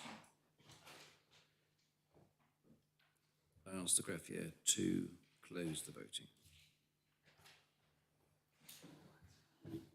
As the principles have been adopted unanimously, 45 votes for.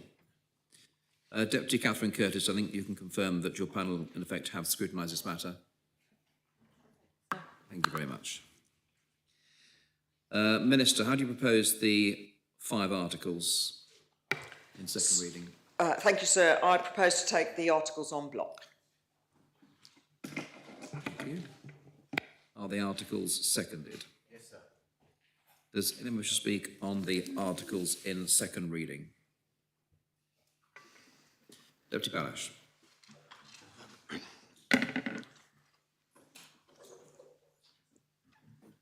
So I'd just like to make the preliminary point that the Jersey Gas Company is an important utility company providing a service to thousands of islanders and offering also competition to the Jersey Electricity Company. It's in the public interest not only that the Assembly should have proper regard to public safety, which is of course vital, but also that it should be fair to Jersey Gas. The Chief Executive of the Jersey Gas Company, appointed after the incident at Haut-du-Mont, has stated quite unequivocally that public safety is at the heart of what the management commitment is.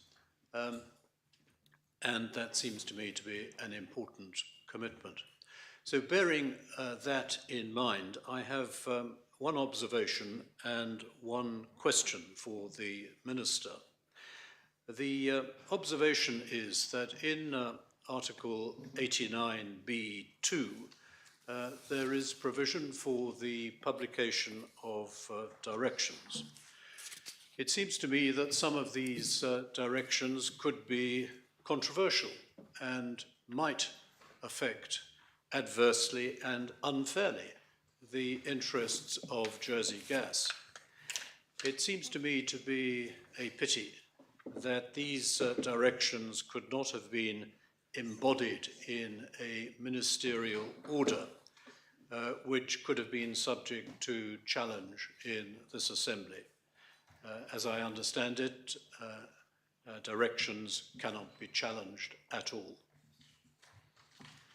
The question, sir, relates to Article 89(3)(b), C, I'm sorry, which relates to... So 89B... 89B, paragraph 3, subparagraph C. Yes. Which relates to the reportable events or circumstances, and subparagraph C states that the company will have to report events or circumstances that have or may have a material adverse effect on the ability of the company to carry out its functions under an enactment, including a material adverse change in its financial position. I have no problem with that reportable event or circumstance in itself. The issue relates to the provision that a reportable event includes a material adverse change in the financial circumstances of the company. It could be very damaging to the company if such a change were to get prematurely into the public domain. The issue is whether such a reportable event, which came to the knowledge of the minister through the company, would be disclosable under the Freedom of Information law. It would, I think, be qualified exempt information, but the minister is required to give out such information unless it is in the public interest not to do so. That seems to me to be a potentially damaging situation for the company to be in. It might be in the public interest to disclose the financial position of the company, but it might not be in the company's interest. Yet the company has been compelled by law to give that information to the minister. My question for the minister is, I don't have a solution to this problem, but I think it's something that ought to be thought about. And my question to the minister is whether she will ensure that the directions take account of this problem. Thank you, Deputy. Deputy Scott. So I just wish to make some observations on Deputy Balash's speech. He raised some concerns, and I also had given quite a bit of thought to another provision, because I've been doing my own work on another law relating to the sharing of information, and information is power. And it's very important that power isn't abused. But I think the actual points that Deputy Balash has raised didn't quite, I think they can be counted to some extent, because he mentioned 89B, and I would point out that the paragraph 2 does require the minister to consult with the company before issuing any directions. There are legal remedies for, when decisions are being made badly, and I'm sure the deputy knows that. And on the point of the Freedom of Information law, there is an exemption to deal with commercially sensitive information. So there is some protection there, and indeed I believe that maybe my colleague Deputy Ferry might be saying something about that, because that's one of the areas of review. It's a very kind of it's one of those kind of exemptions that sometimes one fears companies might, particularly within state ownership, might rely on not to be transparent. But on the other hand, it's there for a reason. But I think it is a very fair point, nonetheless, that one has to be sensitive if you're regulating a company that is competing with a company that is de facto owned by government. There is that potential abuse of power, but I think that there are these safeguards in the actual law that we have. The other thing that has struck me, which wasn't actually addressed by scrutiny, was more in this area of the information that might be required to be shared with the minister. And in that respect, I did note that it was actually quite restricted. At the end of the day, these are provisions that are intended to protect the public against catastrophe. And so I'm comfortable in supporting the law. I have given thought to some of these important issues that I think any States member should consider when actually approving a law along these lines. Thank you, sir. Thank you, Deputy. Does anyone else wish to speak on the articles? Conor Talbot, St Saviour. Yeah, thank you, sir. I know there's many very capable people now at Island Energy or Jersey Gas, but I think by their own admission, sir, they're managing decline. That many domestic households are coming off of gas. In St Saviour, we're having a lot of roads rewired to transfer to electricity. In fact, they can now receive a government grant to do so. So I do have some sympathy with Jersey Gas, but this is an ongoing problem, and I think safety is an absolute paramount.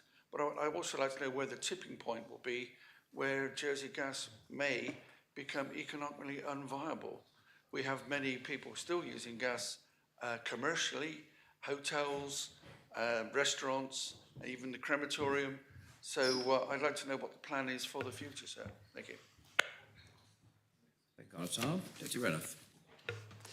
Thank you, sir. Just to respond briefly to the point made by Deputy Balash and the follow-up points. I do support the article in question because if we look on one side of the ledger, of course, we have the financial interests of the company, but on the other side of the ledger, and this is the point I would like to sort of give a little more emphasis to, we have the risks to government and to the island. And the risk is a sudden disorganised exit from the market. And that is a risk. Hopefully it's a very small risk, but it is a risk. And I think it is incumbent on government to take steps to ensure that it is as protected as it can be from that sudden element. And the sudden element is addressed by the need for the company to provide information. It's an obligation. It becomes an obligation on the company to provide information. Deputy Balash raises a fair point about the risks of that information getting into the public domain, but I would say that I cannot imagine the circumstances in which it would be in the government's interests to effectively hasten the demise of a company with a disorganised exit potentially happening, and that I would have thought that that information would be treated as it is now when it is offered voluntarily, would be treated with the utmost confidentiality because it would be necessary to do so. And I think perhaps we have an example recently of that in the context of Blue Islands, where information clearly was available to government and did not get put into the public domain for very good reasons.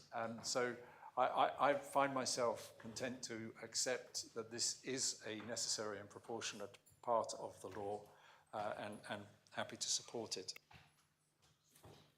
Thank you, Deputy. Does anyone else wish to speak in second reading? Deputy Talia. So, thank you. This hasn't been a piece of legislation that I've followed especially closely, and I know that the relevant scrutiny panel has been doing that. But it is very, it has obviously been linked to the recent tragic events, and I know that's been referred to both by the Minister and in the report itself, sir. What I am concerned about, just listening to the debate and reading through the proposal, is whether or not this is the optimum solution. So I'm going to support it today. I think it's we need something in place.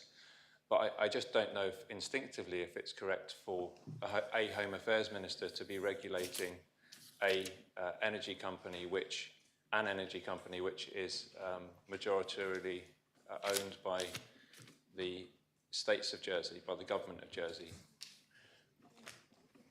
I thought we're a major shareholder if that's not the case, but we don't have shares. Okay, I'll take that point back.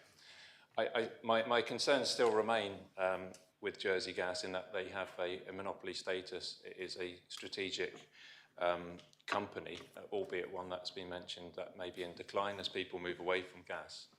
And I'm not sure it's in an ideal world, it's a minister's job to directly get involved and for them to report to the minister.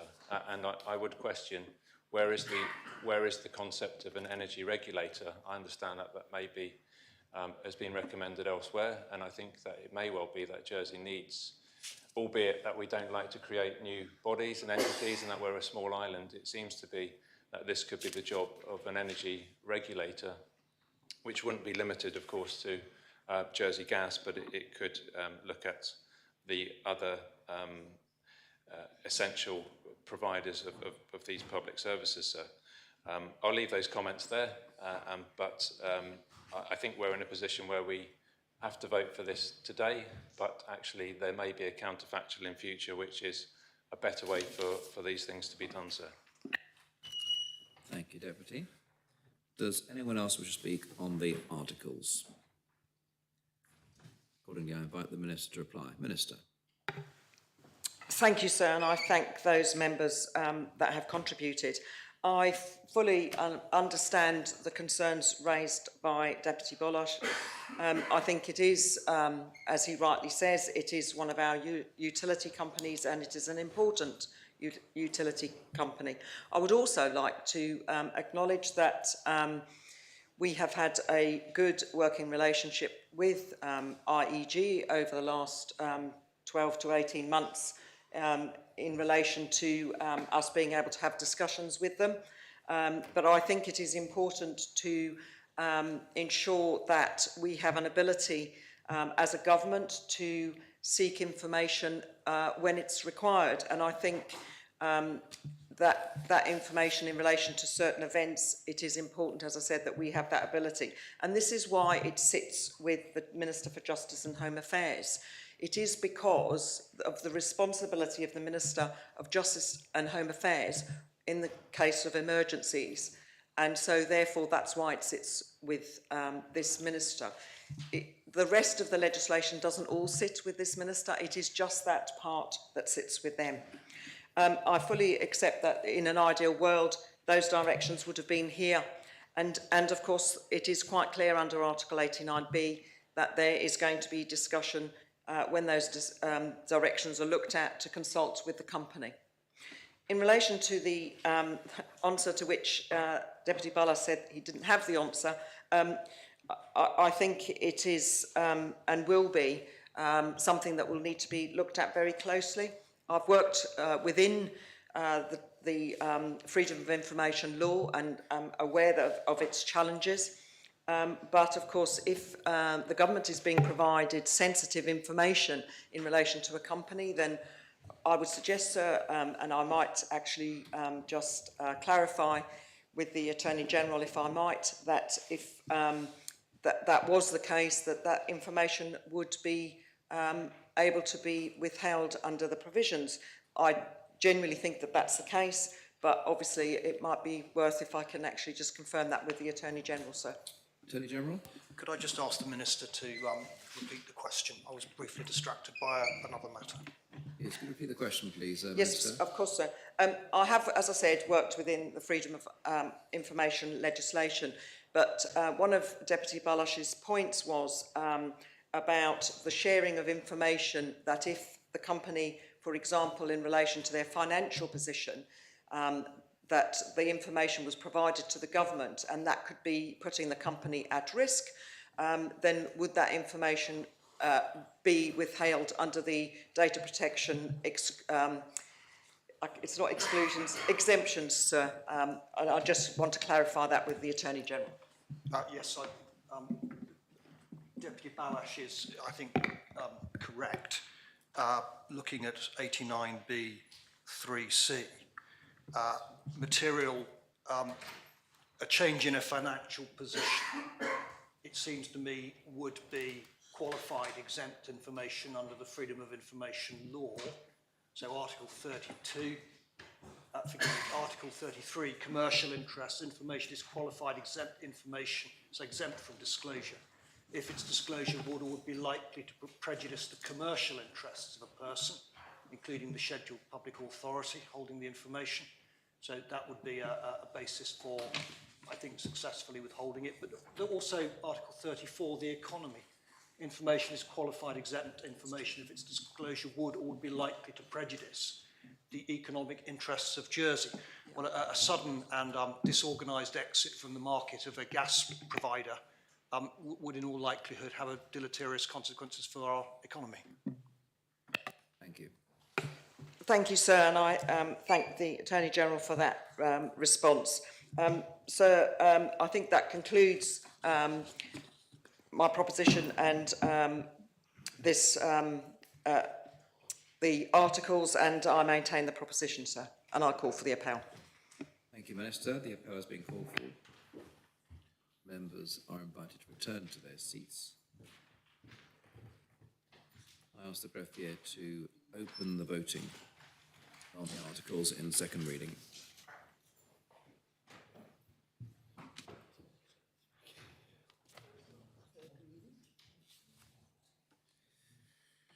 All members who have the opportunity of casting their votes, I ask the greffier to close the voting. I can announce that the articles have been adopted unanimously, 43 votes for. Minister, do you propose the articles as adopted in third reading? Yes, please, sir. And at this stage, I would like to take the opportunity to thank officers in the Department of Justice and Home Affairs, the Cabinet Office and the Law Officers Department and the legislation in relation to their work on this. And that's all I have to say at this moment, sir. Thank you, Minister. Is the matter seconded in third reading? Thank you. Does anyone wish to speak on the articles as adopted in third reading? Those in favour kindly show. The appel has been called for. Members are invited to return to their seats, and I ask the greffier to open the voting.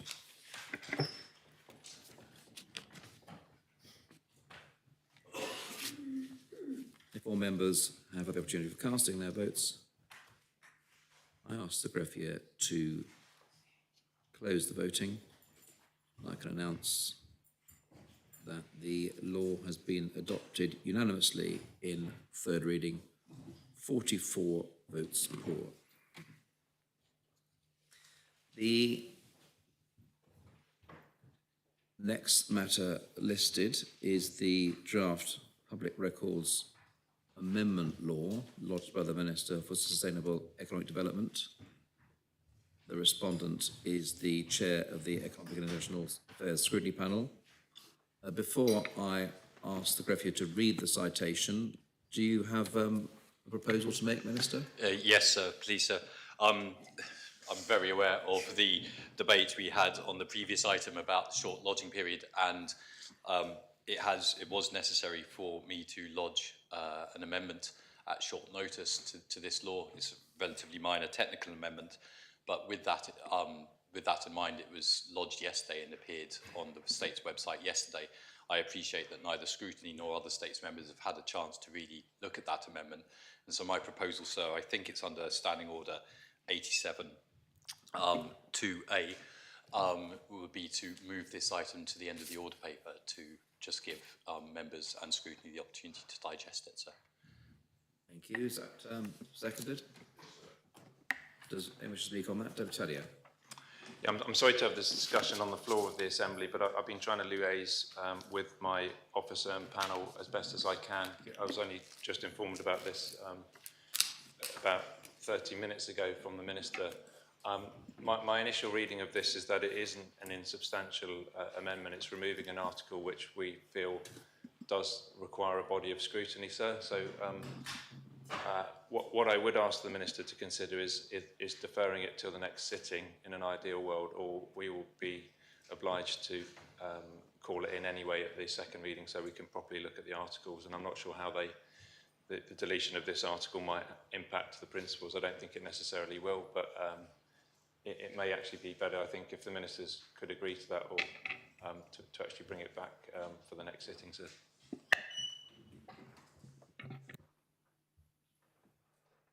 So essentially, maybe, so by all means, put it on the end of the order paper, but knowing that we may actually... yes, that's a probably pragmatic solution. Does anyone else wish to speak on this matter? No. Minister? So absolutely. I think given that I've started with this proposition, I'll maintain this proposition, but with a view absolutely to when this comes up at the end of the order paper, should it be supported, to deferring it to the next sitting, sir. Yes, thank More you than very happy much. to do that. Members content to put this back to the end of the order paper in the first instance? Thank you very much. That's what we will do. The next item is the draft animal welfare law lodged by the Minister for the Environment. The main respondent is the Chair of the Environment, Housing and Infrastructure Scrutiny Panel. And I ask the greffier to read the citation. Draft Animal Welfare Jersey Law 2000, a law to make provision about the welfare of animals and to regulate the keeping and use of animals and for connected purposes. The states, subject to the sanction of His Most Excellent Majesty and Council, have adopted the following law. Minister. Thank you, sir.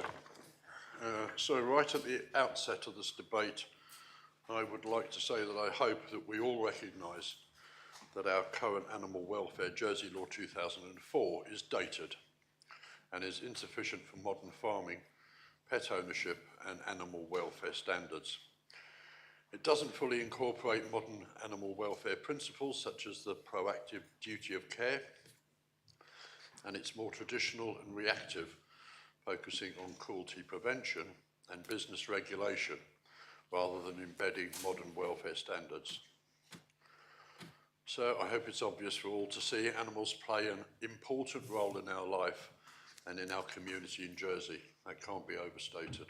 They are our companions, they support our agricultural economy, and they form part of the fabric of the island's rural and domestic life. But with that relationship comes responsibility, the responsibility to ensure that animals are treated with care, with respect, and with compassion. The draft legislation represents a modernisation effort, introducing proactive welfare duties, aligning with UK and international standards, and strengthening enforcement powers. This draft law is designed to replace the 2004 legislation with a more comprehensive and forward-looking regime. The proposed new law intends to be pragmatic, risk-based, and proportional. Provides a modern framework that allows the oversight and proportionate enforcement of controls covering a wide range of species, activities, and businesses that involve animals. These controls are designed to meet well-considered international standards and ensure that Jersey can continue to trade lawfully and responsibly with our partners abroad, while safeguarding the welfare of animals at home. Importantly, this law allows for secondary legislation on matters that affect us all, from animal licensing of businesses to prohibiting harmful practices. It intends to introduce proactive obligations on owners to meet animals' needs such as the need for a suitable environment, for a suitable diet, the need to be able to exhibit normal behaviour patterns, the need to be housed with or apart from other animals, and the need to be protected from suffering, from injury, and from disease. It's also clear in stating that owners' responsibilities for animals' requirements are things such as food and water, shelter and warmth, light and ventilation, a prevention from suffering, treatment from disease, treatment for disease. And finally, it strengthens the powers for people who have roles as welfare inspectors with clearer penalties for transgressions and updated licensing regimes. It also allows, as I mentioned previously, for secondary legislation to be drafted on important issues, such as the licensing of animal businesses, the banning of harmful practices, allowing approved veterinary procedures, controlling imports and exports from a welfare perspective, and ensuring animals can be properly identified with tags or microchips. The draft law is about giving Jersey a modern, flexible framework to safeguard animals, support responsible activities involving animals, and ultimately to protect animal welfare. So what are we proposing to change? Inspectors will have powers to step in quickly if animals are suffering, so problems can be stopped before they get worse. The law is built to match international standards, meaning Jersey can continue trading animals and animal products responsibly. Protecting animal welfare also protects public health, ensuring safe and ethical practices across the island. So this draft law is about raising standards, protecting animals and supporting responsible owners and businesses. It makes sure Jersey's approach to animal welfare is modern, fair and in line with the best international practices, as I've said. The powers granted under this law fall into two categories. First, the powers to protect animal welfare, ensuring that animals are treated with dignity and care. Second, the powers to prevent or alleviate suffering, enabling us to intervene quickly where animals are at risk. But this draft law is not just about regulation, it's also about responsibility.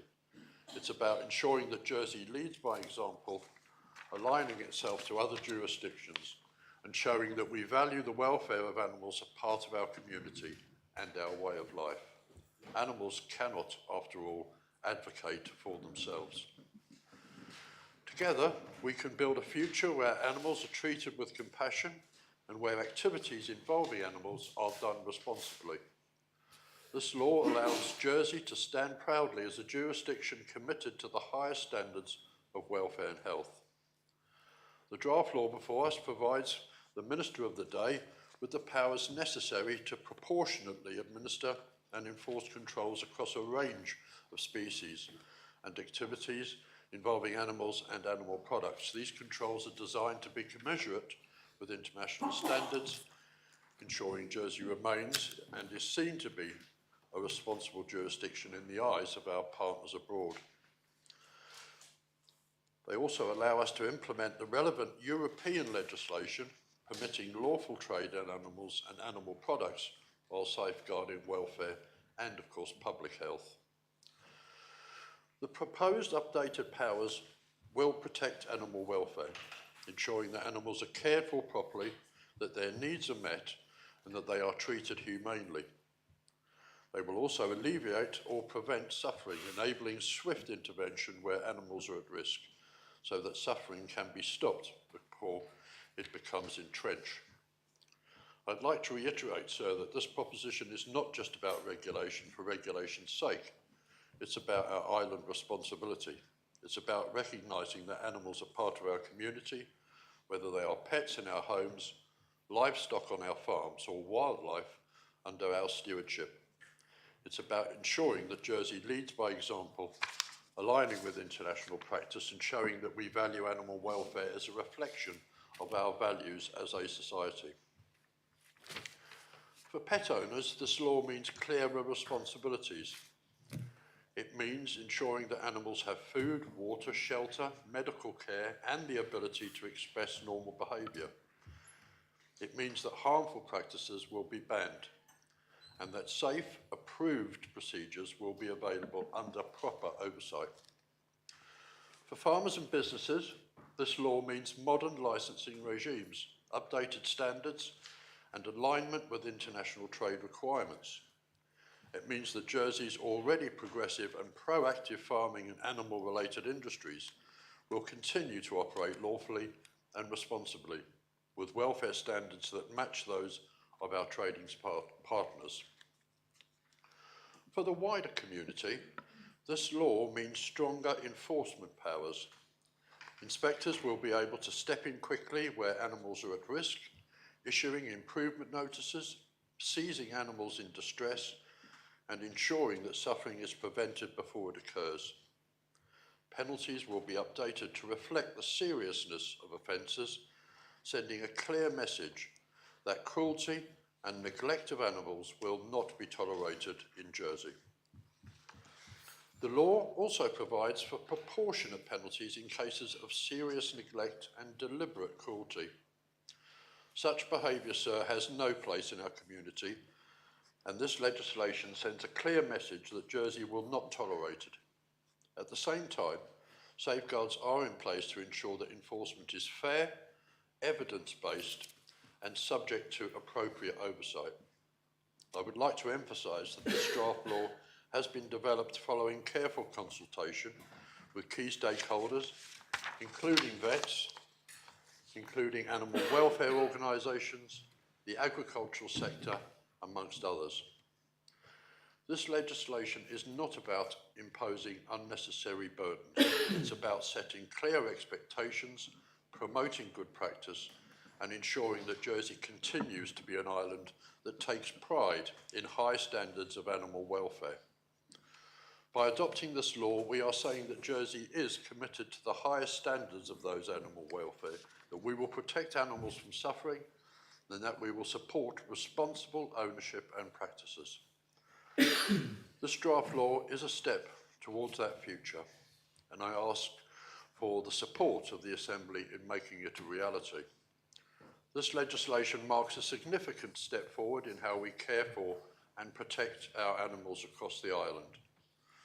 By supporting this draft animal welfare law, we are reaffirming our shared values of responsibility, compassion, and respect for living beings. I therefore commend it to the Assembly and ask members for their support. Thank you, sir. Thank you, Minister. Are the principles seconded? Thank you. Does anyone else wish to speak on the principles? Deputy Jean. The Environment, Housing and Infrastructure Scrutiny Panel launched its review of animal welfare and control, which includes this animal welfare law, in December. As part of that work, the panel met with the State's Veterinary Office on the 8th of January as the primary enforcement body to understand why the current legislation is considered no longer fit for purpose. The Animal Welfare Law 2004 is rooted in UK legislation that was dated back as far as 1911. Unsurprisingly, that framework is now outdated and increasingly ineffective, as we heard from the Minister himself. The panel was told that the current law is largely reactive. Enforcement action generally follows only once suffering has already occurred, and powers of early intervention, including entry, are limited. This restricts the ability of officers to act before harm is done. Unfortunately, in recent days, we have seen this restrictive law play out in practice, prompting understandable public concern and highlighting the real-world consequences and limitations of the current framework. The draft law before us seeks to shift Jersey towards a more modern, proactive and preventative approach that would strengthen animal welfare. Key additions include powers to increase improvement notices, to seize animals before suffering occurs, and intervene earlier where welfare concerns are identified. This includes straying livestock.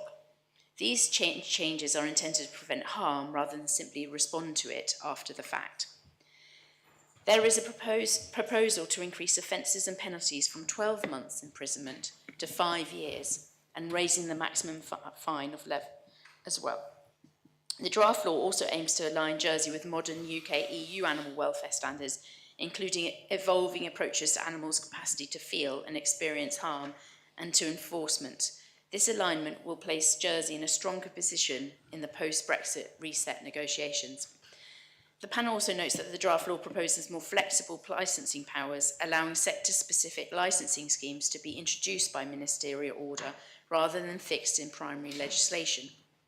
The panel has undertaken a call for evidence, which closed last week, and we received 14 submissions from networks, organisations and businesses invited to provide their views.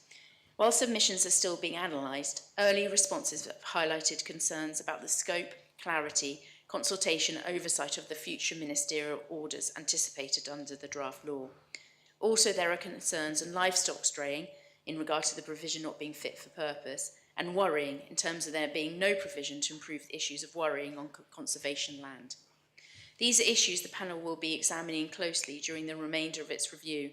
In particular, the panel will be seeking to establish whether the primary legislation is has sufficient clarity and certainty for animal owners, charities and businesses, or whether there is an over-reliance on secondary legislation in key areas such as duty of care, welfare standards and licensing powers.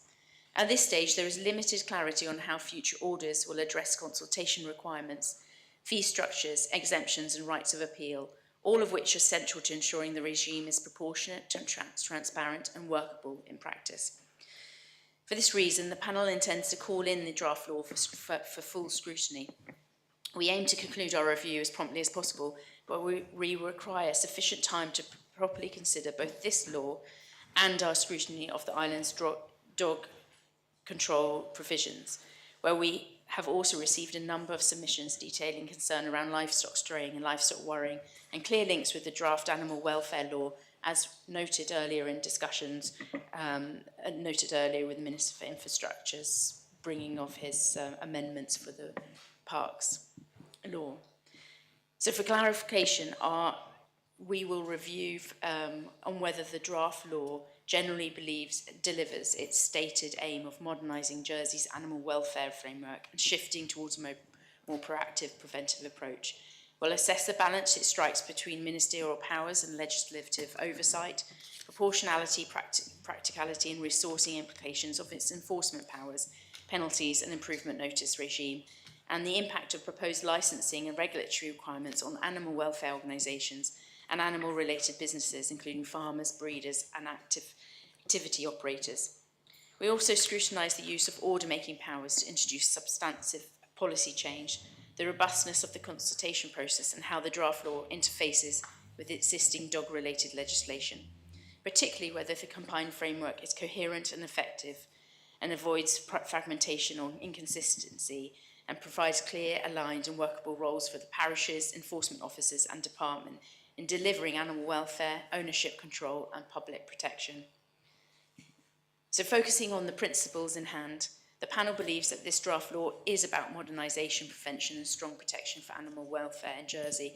So the panel therefore encourages members to focus on that core direction while deciding how to vote on the principles, but recognising that the scrutiny will continue to examine in detail the detailed safeguards and implementation carefully once we have called it in. Thank you. Thank you, Deputy. Does anyone else wish to speak on the principles of this law? Conataba St Lawrence. Yes, thank you, sir. I'd just like the Minister to advise the Assembly. Police officers as inspectors, item 25, the powers of inspectors are conferred, let me get this right. A police officer may exercise all powers that are conferred on an inspector by this part. And there are some areas that are not able to be conferred on a police officer. My question to the Minister is, what consultation has taken place with the police in the island, SOJP and the Honorary Police? I don't recall this being brought to my attention from my chef de police, who has responsibility for operational policing, and I would have expected to have been made aware that consultation has taken place with the chefs. Thank you. Thank you, Conataba. Chief Minister. Thank you, sir. I just want to speak very briefly to reinforce a couple of points. And I'm pleased to support this proposition, which sets out, represents a clear and significant and a very necessary step forward with the way we treat our animals. Jersey's current animal welfare law dates from 2004 and even before that. And while it has served us reasonably well, it definitely no longer reflects the modern standards and modern understandings of animal welfare, or the expectations, I think, of the majority of islanders. This draft law replaces that framework with one that is clearer and more preventative. That's really important, and it's firmly focused on ensuring animals are properly cared for throughout their lives. At the heart of this law, sir, is a simple but important shift, moving from a system that largely reacts after harm has occurred to one that places clear duties on those responsible for animals to meet their welfare needs right from the outset. These duties cover not only physical health and suffering, but the avoidance of fear and distress. That change alone, sir, will significantly improve the outcome for animals across our island. The law also strengthens our ability to intervene earlier where welfare standards are not being met by giving inspectors clearer powers and a stronger statutory footing. We can prevent suffering before it becomes serious rather than acting only when conditions have deteriorated beyond an acceptable point. I think members will also be aware of public concern around training practices and devices used on dogs, including electric shock collars. This draft law does not introduce a blanket ban on specific devices in the primary legislation. However, it is important to be clear that the framework it creates allows us to set and enforce modern welfare standards through regulations and codes of practices. Now, I know Scrutiny are going to call this law in, but I think there should, under no circumstances, we should allow the use of electric shock devices on animals, and I would ask the Minister for his confirmation that if Scrutiny do not want to strengthen this part, he will enact orders or bring regulations that reinforce that point, sir. The legislation is about raising standards, supporting responsible owners and ensuring that animal welfare in Jersey reflects both best practice and a practice that represents the values of our community. As somebody once said, sir, a country can be judged on the way it treats its animals, sir, and I think this law, all being overdue, is something that should be supported, sir. I was also told once that if you want a friend in politics, you should get a dog, sir. And I did 12 years ago, and he's at home listening today. And that was one of the best pieces of advice I'd ever received, so I urge members to support this proposition. Thank you. Thank you, Chief Minister. Deputy Morell. Do you want a point of clarification? Yes, Would you please. give way to point of clarification from Deputy Scott, Chief Minister? Will you give way? Yes, yes, you will. Yes, Deputy Scott. Sorry, it's just that the Chief Minister mentioned regulations, and I was just wondering where in the law they actually are mentioned that he's referring to, because much of this seems to be giving the power to make orders to the Minister. And in fact, one of the kind of structural things is this lack of an ability to amend by regulation. So I just wanted to confirm that perhaps the Chief Minister's talking about orders, and maybe the Minister can speak to that later. Chief Minister? Yes, I can't actually pinpoint to where I read it, sir, but I'll let the Minister... Sorry, sir, I can't actually pinpoint it. I need a couple of minutes to find it, sir. But if I misunderstood it, I'm sure it mentioned regulations could be bought. Well, of course they can. But I'll let the Minister answer that, sir. In the meantime, I'll try and liaise with Deputy Scott separately to pinpoint the item in the legislation I was referring to. Thank you. Thank you, Chief Minister. Deputy Morell. Thank you, sir. And I want to thank Deputy Luce as Minister for the Environment for bringing this law forward. I think, like many members, I will certainly be supporting it. But I was wondering if, in his response, one of the things that I'm encouraged by is the reference to maintaining standards according to European legislation and European quality standards as well as UK.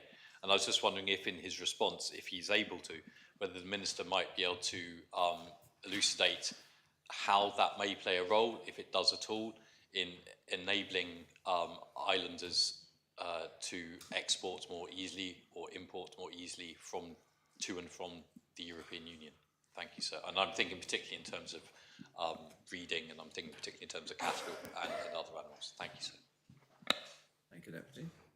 Deputy Alex Curtis.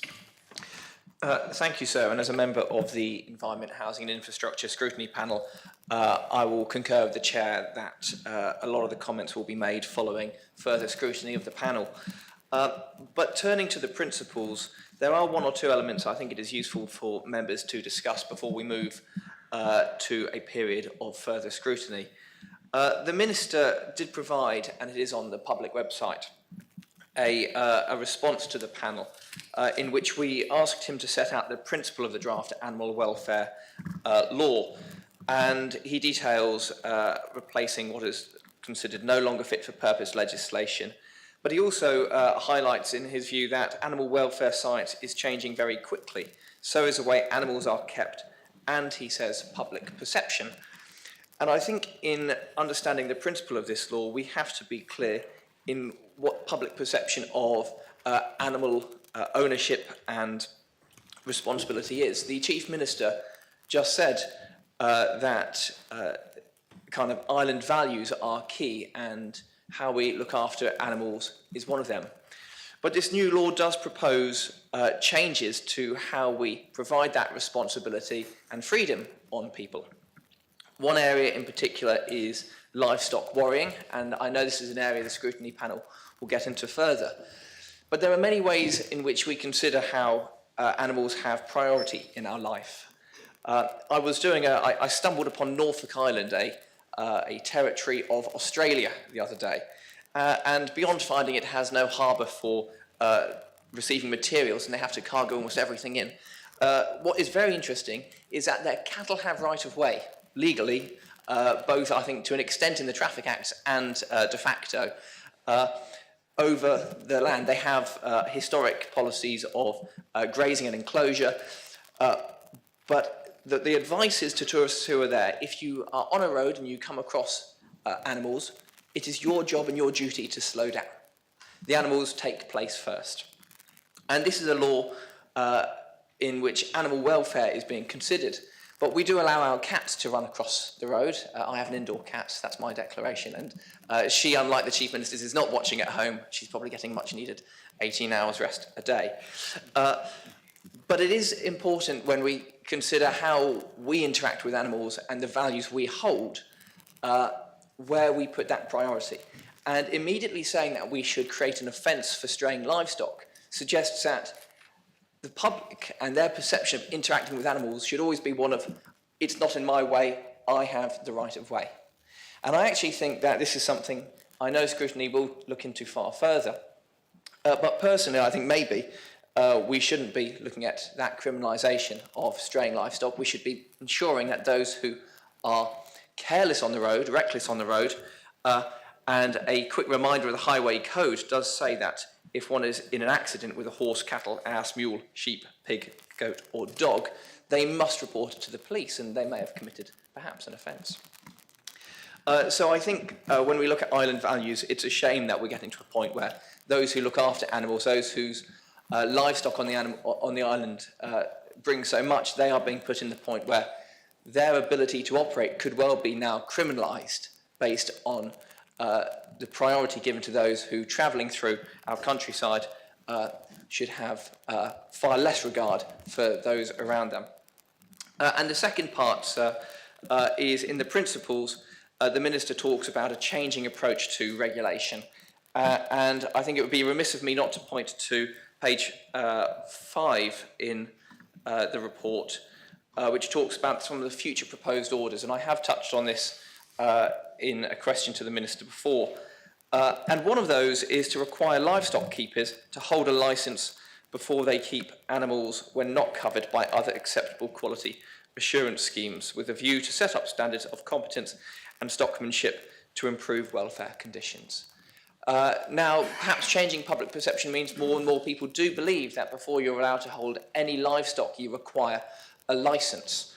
And as we've heard, the fact that this is part of what could be done under a wide-ranging order-making power would give the Minister the power to do this. But I think we should approach the licensing of livestock with extreme caution as to what this does for civil liberties, and also encouraging a community that embed livestock ownership within its own fabric. You know, we are getting to a point here where a family who wishes to keep 2 pigs on their farm would have to be licensed and would likely have to have shown to the state's vet that they are competent to maintain 2 pigs, despite perhaps having had that experience throughout their family, come from a culture where, far fortunately, maybe they look after far more animals. And I think that is a very sad place that we are pursuing if we get to a point where we say that livestock ownership will require licensing, will require fees, and that we cannot anymore trust registration schemes, as we have under various laws, to be the correct point of knowing that animals exist, and that perhaps we can then withdraw permission to have them should we find issues. And I think that's as the principles go, that seems to be the direction of travel the Minister wants to take, and it causes me great concern that not only it's a direction he wants to take, but secondly, that should he wish to take it, he can do it with order-making powers, requiring any states member to very actively request the states annul such legislation and not perhaps under regulation-making powers amend it. So I will leave my comments there. I will obviously take part in scrutiny with that role, but I do think on those 2 elements in particular, how we treat our livestock on the roads and where we give priority, and secondly, how we treat the fact of livestock and animal husbandry, something we have done as early as we have started to domesticate plants and perhaps before. I think it's a very sad place we get to where perhaps we are saying that is not something we can trust people to do without a licence prior to them getting that animal. Thank you, Deputy. Deputy Doublé. Thank you, sir. I had a question, I think, and some comments, some of which I directed at the Minister and some of which I would like to be taken into account as part of the scrutiny review. And I had a quick chat with the Home Affairs Minister just then to inquire whether there had been any consideration about the link between animal abuse and domestic abuse. Because, of course, in the Warr report, which the Minister is actioning those recommendations currently, one of the findings in that report was that quite often where animals are being abused, the same people who are abusing animals are also abusing their partners or their children or other family members, and there is a very strong link there. So I'm very much in favour of this legislation that strengthens protection for animals, for the sake of the animals, of course, and as many speakers have said before me, but also because it adds that layer of protection and culture change that abuse of any kind is not acceptable. And what I want to understand from, perhaps the Minister could touch on this when he sums up, is in the Warr report, the recommendation was that training be given to veterinarians so that they can identify if animals are being abused, that they know how to intervene and what services to refer on to. I would like to know whether this training is also going to be given to the inspectors who are named in the proposition. I'm not sure whether those inspectors refer to a specific standalone job or whether they would also be veterinarians or police officers. So if I could have some clarification on that, please. And if that's not yet there, if the scrutiny chair could take that into account when she's doing the review. I did look in the CREA attached to the proposition to see if any of these questions were answered.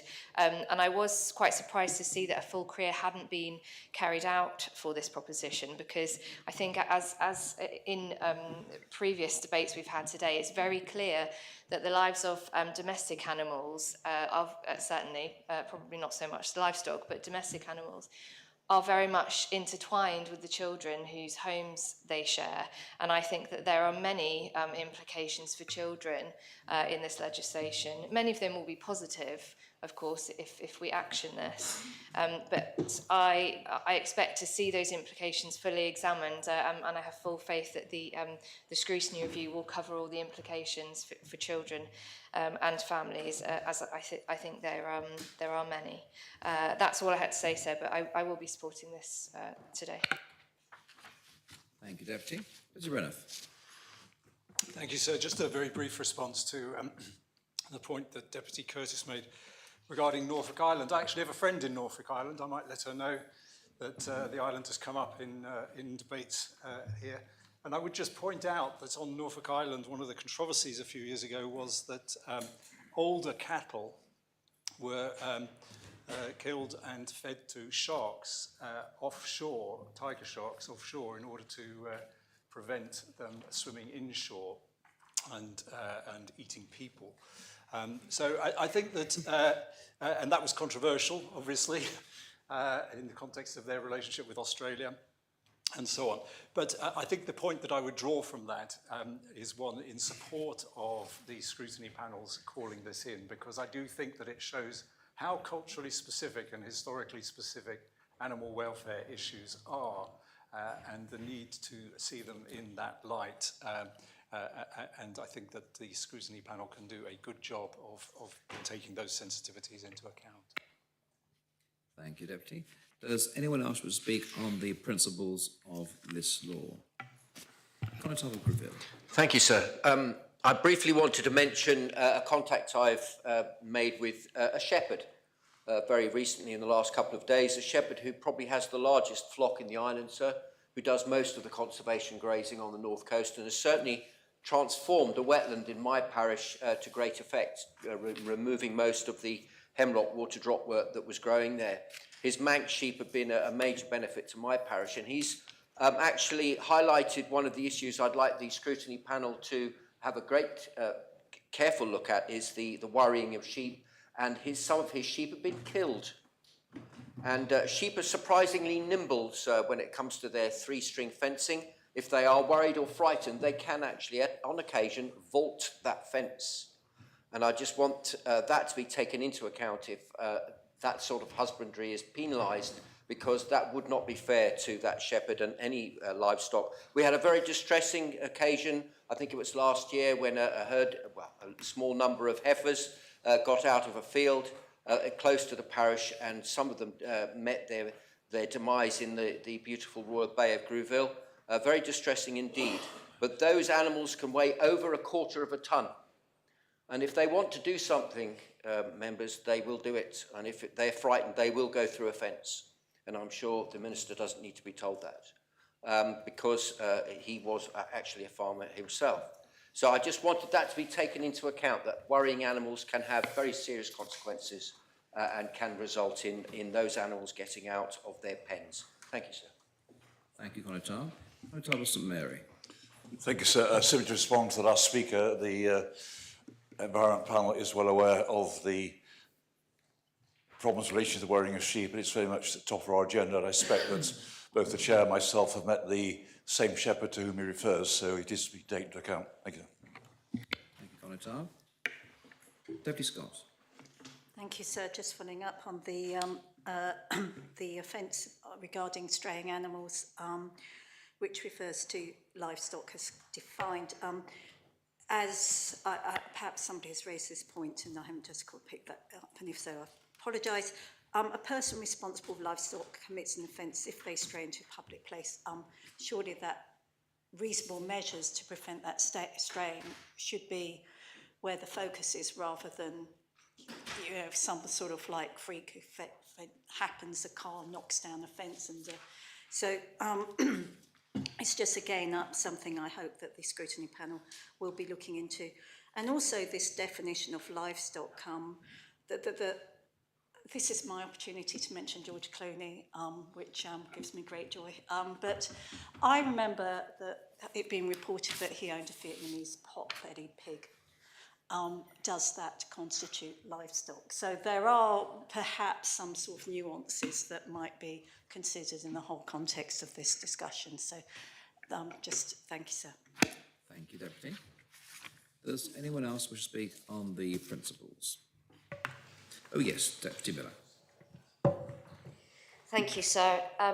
Sir, I'd just like to say I'm very pleased to say, actually, that in the almost 30 years I've lived in Jersey, I have only had cause to phone the Honorary Police 3 times, all within probably about the last 10 years. The first time was to let them know that there was a flock of sheep wandering around on the road.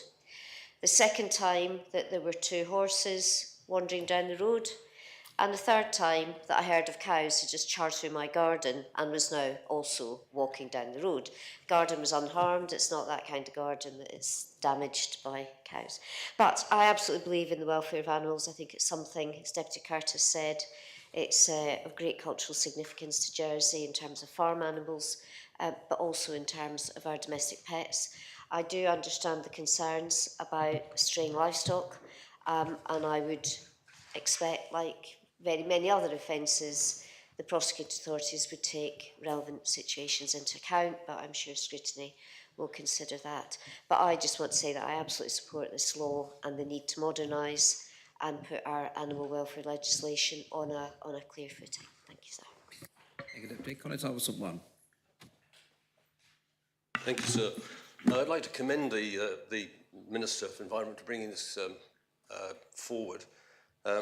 What we've got is terribly, terribly outdated, and I'm sure that this is going to give the inspectors of the Office of the State's Vet at least comfort that they can actually push forward to a conviction if necessary. At the moment, I mean, in the parishes we had a lot of problems with straying cattle, with sheep being attacked by dogs, and when you actually, or horses that aren't being properly looked after, and it's awful to actually get hold of the inspector, and the inspector says, well, you know what the law is, there's actually nothing I can really do. I've been round, there's water, there's hay, but I know exactly what you're saying. So I do commend the Minister for bringing this forward, and I hope that the Assembly goes with him for it. Thank you. Thank you, Conrad. Does anyone else wish to speak on the principles? So Deputy Scott asked for a point of clarification, which I could provide now, if that's allowed. Oh, no, it's too late for that. Okay. Anyone else on the principles? I call upon the Minister to reply. Minister. Thank you, sir, and can I thank members for their compassion and consideration and interest that they're showing in this, and of course it's of no surprise to me because we all value our animals so much. I'll try to just work in reverse order, if I may, sir, as we approach the luncheon interval. I'm thankful to the Constable of St One's for reiterating and reinforcing the fact that our current laws are not good enough. He's absolutely right. There's so many instances where our inspectors turn up and would like to be taking action, and the current law doesn't allow us to do that. The proposals will. Deputy Miller talked about straying animals, as did Deputy Scott, Constable St Mary, Constable of Grooville, and I would just say this to those members. Animal straying is not an offence currently, and it will not be an offence in the future. What will be an offence is not taking the advice of officers once the animals have strayed. The Constable of Grooville, the sheep warring, I'll come back to in a minute if I may. Deputy Renniff, quite thank him for his words, and yes, scrutiny, I'll talk about scrutiny right at the end. Scrutiny is vital. We've worked with them already. We will continue and have a lot more work to do, clearly, with them. Deputy Dublin mentioned the link between animal abuse and domestic abuse, and she's quite right. Very sadly, where we see young, small children abusing animals without being told that that's wrong, and when they continue to do that, we do see later in life that that abuse is transmitted, and we are working on that. We have had people from the UK have come over to train members in my officers in my veterinary department. I'm conscious that those same people have also been to work with certain private vets on the island to re-emphasise this link between animal abuse, domestic abuse, personal abuse, so that anybody getting involved can see that and try to see and work out if there's links that need to be thought about. Deputy Curtis, sir, spoke about responsibility and values, straying livestock and the criminalisation of that, and I would reiterate to him that the animals straying is not the offence, but I'll come on to the challenges of sheep farming right at the end, if I may. he spoke about families being able to have 2 pigs in the back garden or field or what have you, but I would say to him, sir, that pigs are animals, and if you're going to have pigs, you need to look after them properly. And in many instances, and I don't know how better to say this, sir, but the hobby farmers or hobby keepers give us as much challenge as anybody else.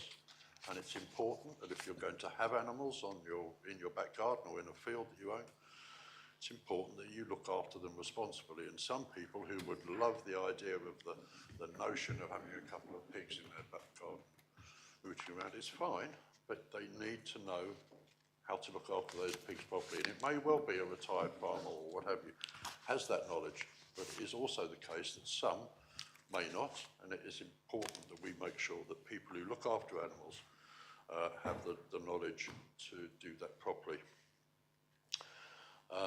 Deputy Morell mentioned how this new law will help us in trading with our neighbours, particularly the EU.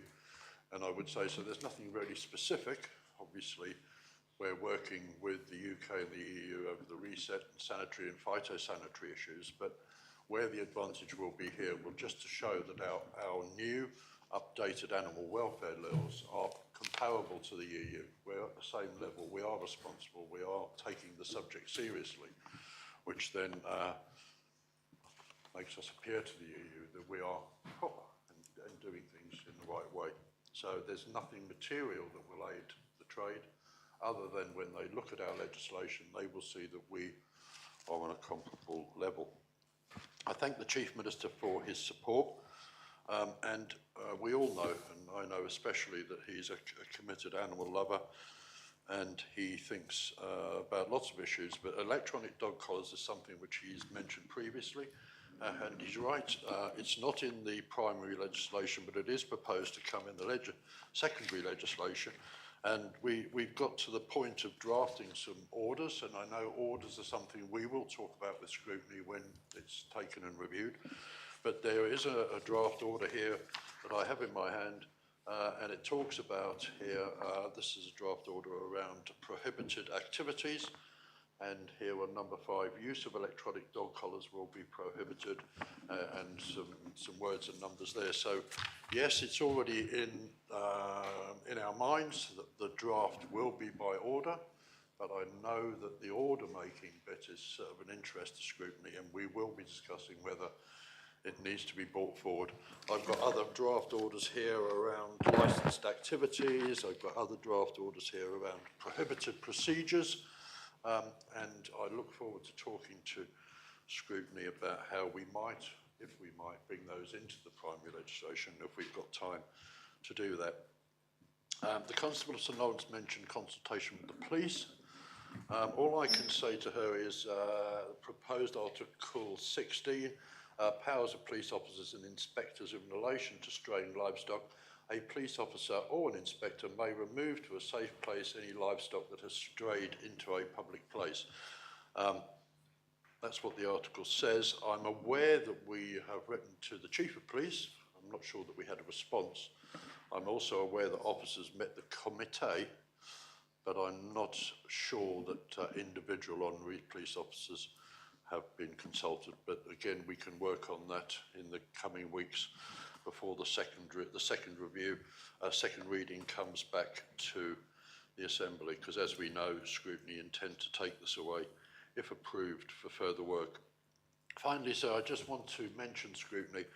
I'm really, really grateful for the input they've had so far, but it's clear that we have more work to do, and I really look forward to doing that. Certainly, I have already arranged, or I hope I've arranged, a meeting between myself, the chair of the scrutiny panel, my vice chair, my assistant minister, who is also, of course, the chair of the committee, de Connétable, and we're getting together to talk about this subject of animal welfare later this week, I hope. It will be clear, sir, that animal welfare is our ability to look after the welfare of animals, whereas the dogs law, or the dangerous dogs dangerously out of control, and there's a difference between the three, but anyway, those laws are more about protecting ourselves from dangerous dogs. And with the straying of livestock, particularly sheep, it is a bit of a quandary as to where the legislation should sit, because clearly if a dog goes into a field and worries sheep and worse kills sheep, that is an animal welfare issue, because that animal, the sheep, is impacted. But should that come under dangerous dogs? Should it come under dogs dangerously out of control? Should it be in the dogs law? And that's a discussion we're going to have with Scrutiny in the coming weeks to decide whether there should be some movement of articles from one law to the other. I'm going to leave it there, sir. Clearly, there's work to do. A number of members have mentioned particular and specific items that they would like further work on in Scrutiny, and myself, we're going to get together and do that work. I really look forward to this coming back before the election period. This is important work, and while we're not there yet, I am absolutely conscious and just want to say to members, this is a big piece of work. It's a really important piece of work, and it's been undertaken by a very, very small team inside the veterinary section of the Environment Department. I'm really grateful for their hard work. It's been a long time coming. But at this early stage of the principles debate here, I would ask for members' support, and I guarantee that we will go away, we will work with Scrutiny. I very much hope we'll come back with something which everybody can wholeheartedly agree with in the second and third reading. Thank you, sir. Thank you, Minister. Deputy Alex Curtis, you've got a point of clarification, indeed? If the Minister would give way. You prepared to take a point of clarification? Yes. Thank you, sir. It was just the Minister in his response to me about the example of 2 pigs and hobby farmers. Could he just clarify that the licensing of, for example, livestock would not change the duty of care and the level of care that the responsible person of animals would have over that animal, i.e. licensing would not require you to look after animals even better than what the new law puts in, and that duty of care is specified in the primary requirements to give care to animals and their welfare. Livestock licensing would not make the looking after of animals require an even higher standard of care. Minister. Thank you, sir. I'm not aware that it would, and I can't imagine for one reason that we would apply different levels of welfare to different animals depending on who's looking after them. Either you look after your animal properly or you don't. So regardless of whether you're a dairy farmer with 600, 700, 800 head of cattle on your farm, or whether you're somebody who has half a dozen chickens and a pig in your back garden, I think it's important that we show that all animals are important. They all should be treated with the same welfare standards. Thank you. Minister, is the appel called for? Yes, please, sir. Sorry, do another... Just a point of clarification, that was also. It's not too late. From the Minister. Yes, of course, sir. Yes. Thank you, sir. I just want to correct myself. Just ask the Minister to confirm that when I referred to secondary legislation in my short speech, part 734, sir, I referred to, I think, orders and regulations. The primary legislation only has provision for making orders and not regulations. Deputy Scott was right, so that's something. I just wondered if the Minister would confirm. Thank you. I'm grateful for the Chief Minister's clarification, so I'll take that on board. Thank you. The appel has been called for. Members are invited to return to their seats. And I ask the greffier to open the voting.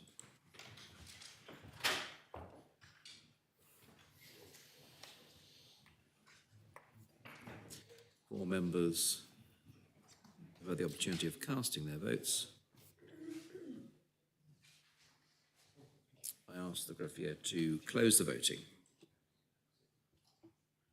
And the principles have been adopted unanimously, 46 votes for. Deputy Jern, does your panel wish to scrutinise this matter? Yes, sir. And we need to fix a date for the second reading. What do you propose in that regard? I think we say the full 6 weeks, but we'll try to do it as soon as possible. Oh, 4 weeks, sorry. Well, you need to be... 4 sittings, sorry. Is there 4 sittings? They're saying 4 sittings. And... The last sitting that we can do. Greffier, remind me of the date of the last sitting. 24th of March. So the second reading will commence on the 24th of March. Now move on to amendment to standing orders, Jersey Youth Assembly, P103, lodged by the chair of the Privileges and Procedures Committee. I'll ask the greffier to read the proposition. The States are asked to decide whether they have opinion to make the following amendments to the standing orders of the States of Jersey with immediate effect.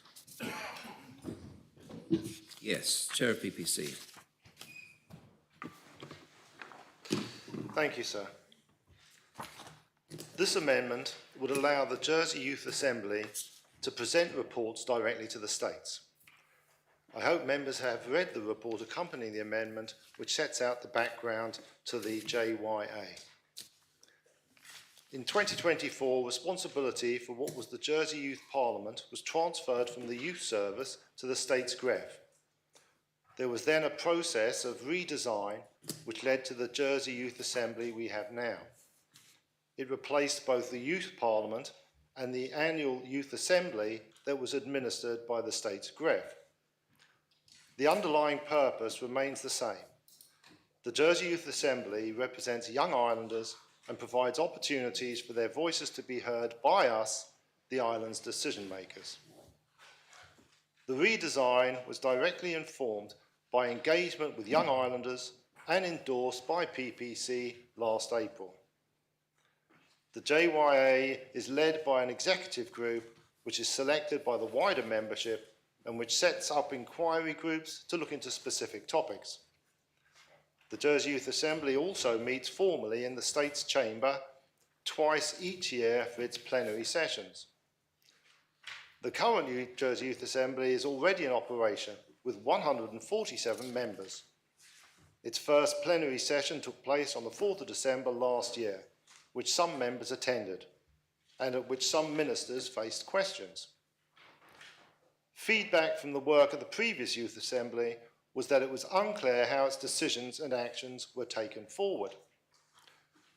PPC therefore agreed that, in addition to what I've already described, the Jersey Youth Assembly should be able to interact directly with the State's Assembly. If the amendment is adopted, the executive group of the Jersey Youth Assembly would therefore be able to present 3 reports to the States each academic year. They would not need to rely upon a minister or other body to present the reports on their behalf. Once presented, each report would receive a ministerial response. Once the ministerial response had been received, the chair of PPC would then invite the Assembly to decide whether to debate the matter in committee, taking into account any request from the Jersey Youth Assembly.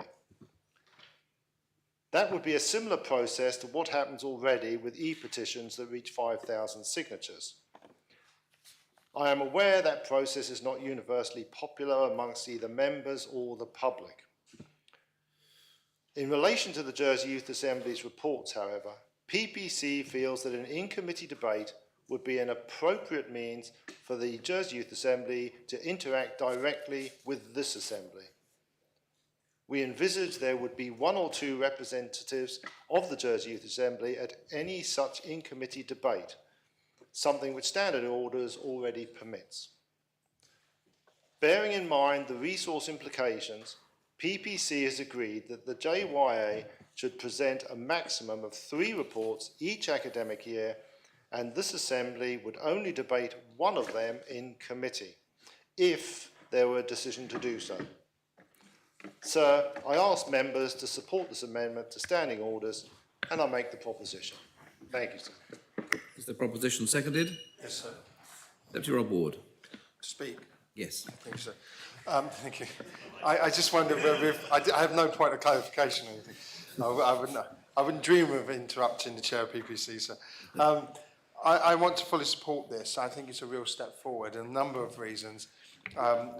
Obviously, as Education Minister, seeing young people and the way that they conduct themselves in these debates, and I have sat over there and faced questions and being quite anxious actually about the questions that are being asked, and they're certainly a challenge. I know my fellow ministers also had a certain amount of trepidation when we went through the questions, but that's a good thing. I remind the Assembly, you can vote at 16, and so voting doesn't just happen and understand the politics on the day of your 16th birthday. It must happen before that. We must engage our young people in the political process and what that means, way beyond that process if they're going to be informed. And as chair of the CPA, I fully support this. It is good practice around the Commonwealth.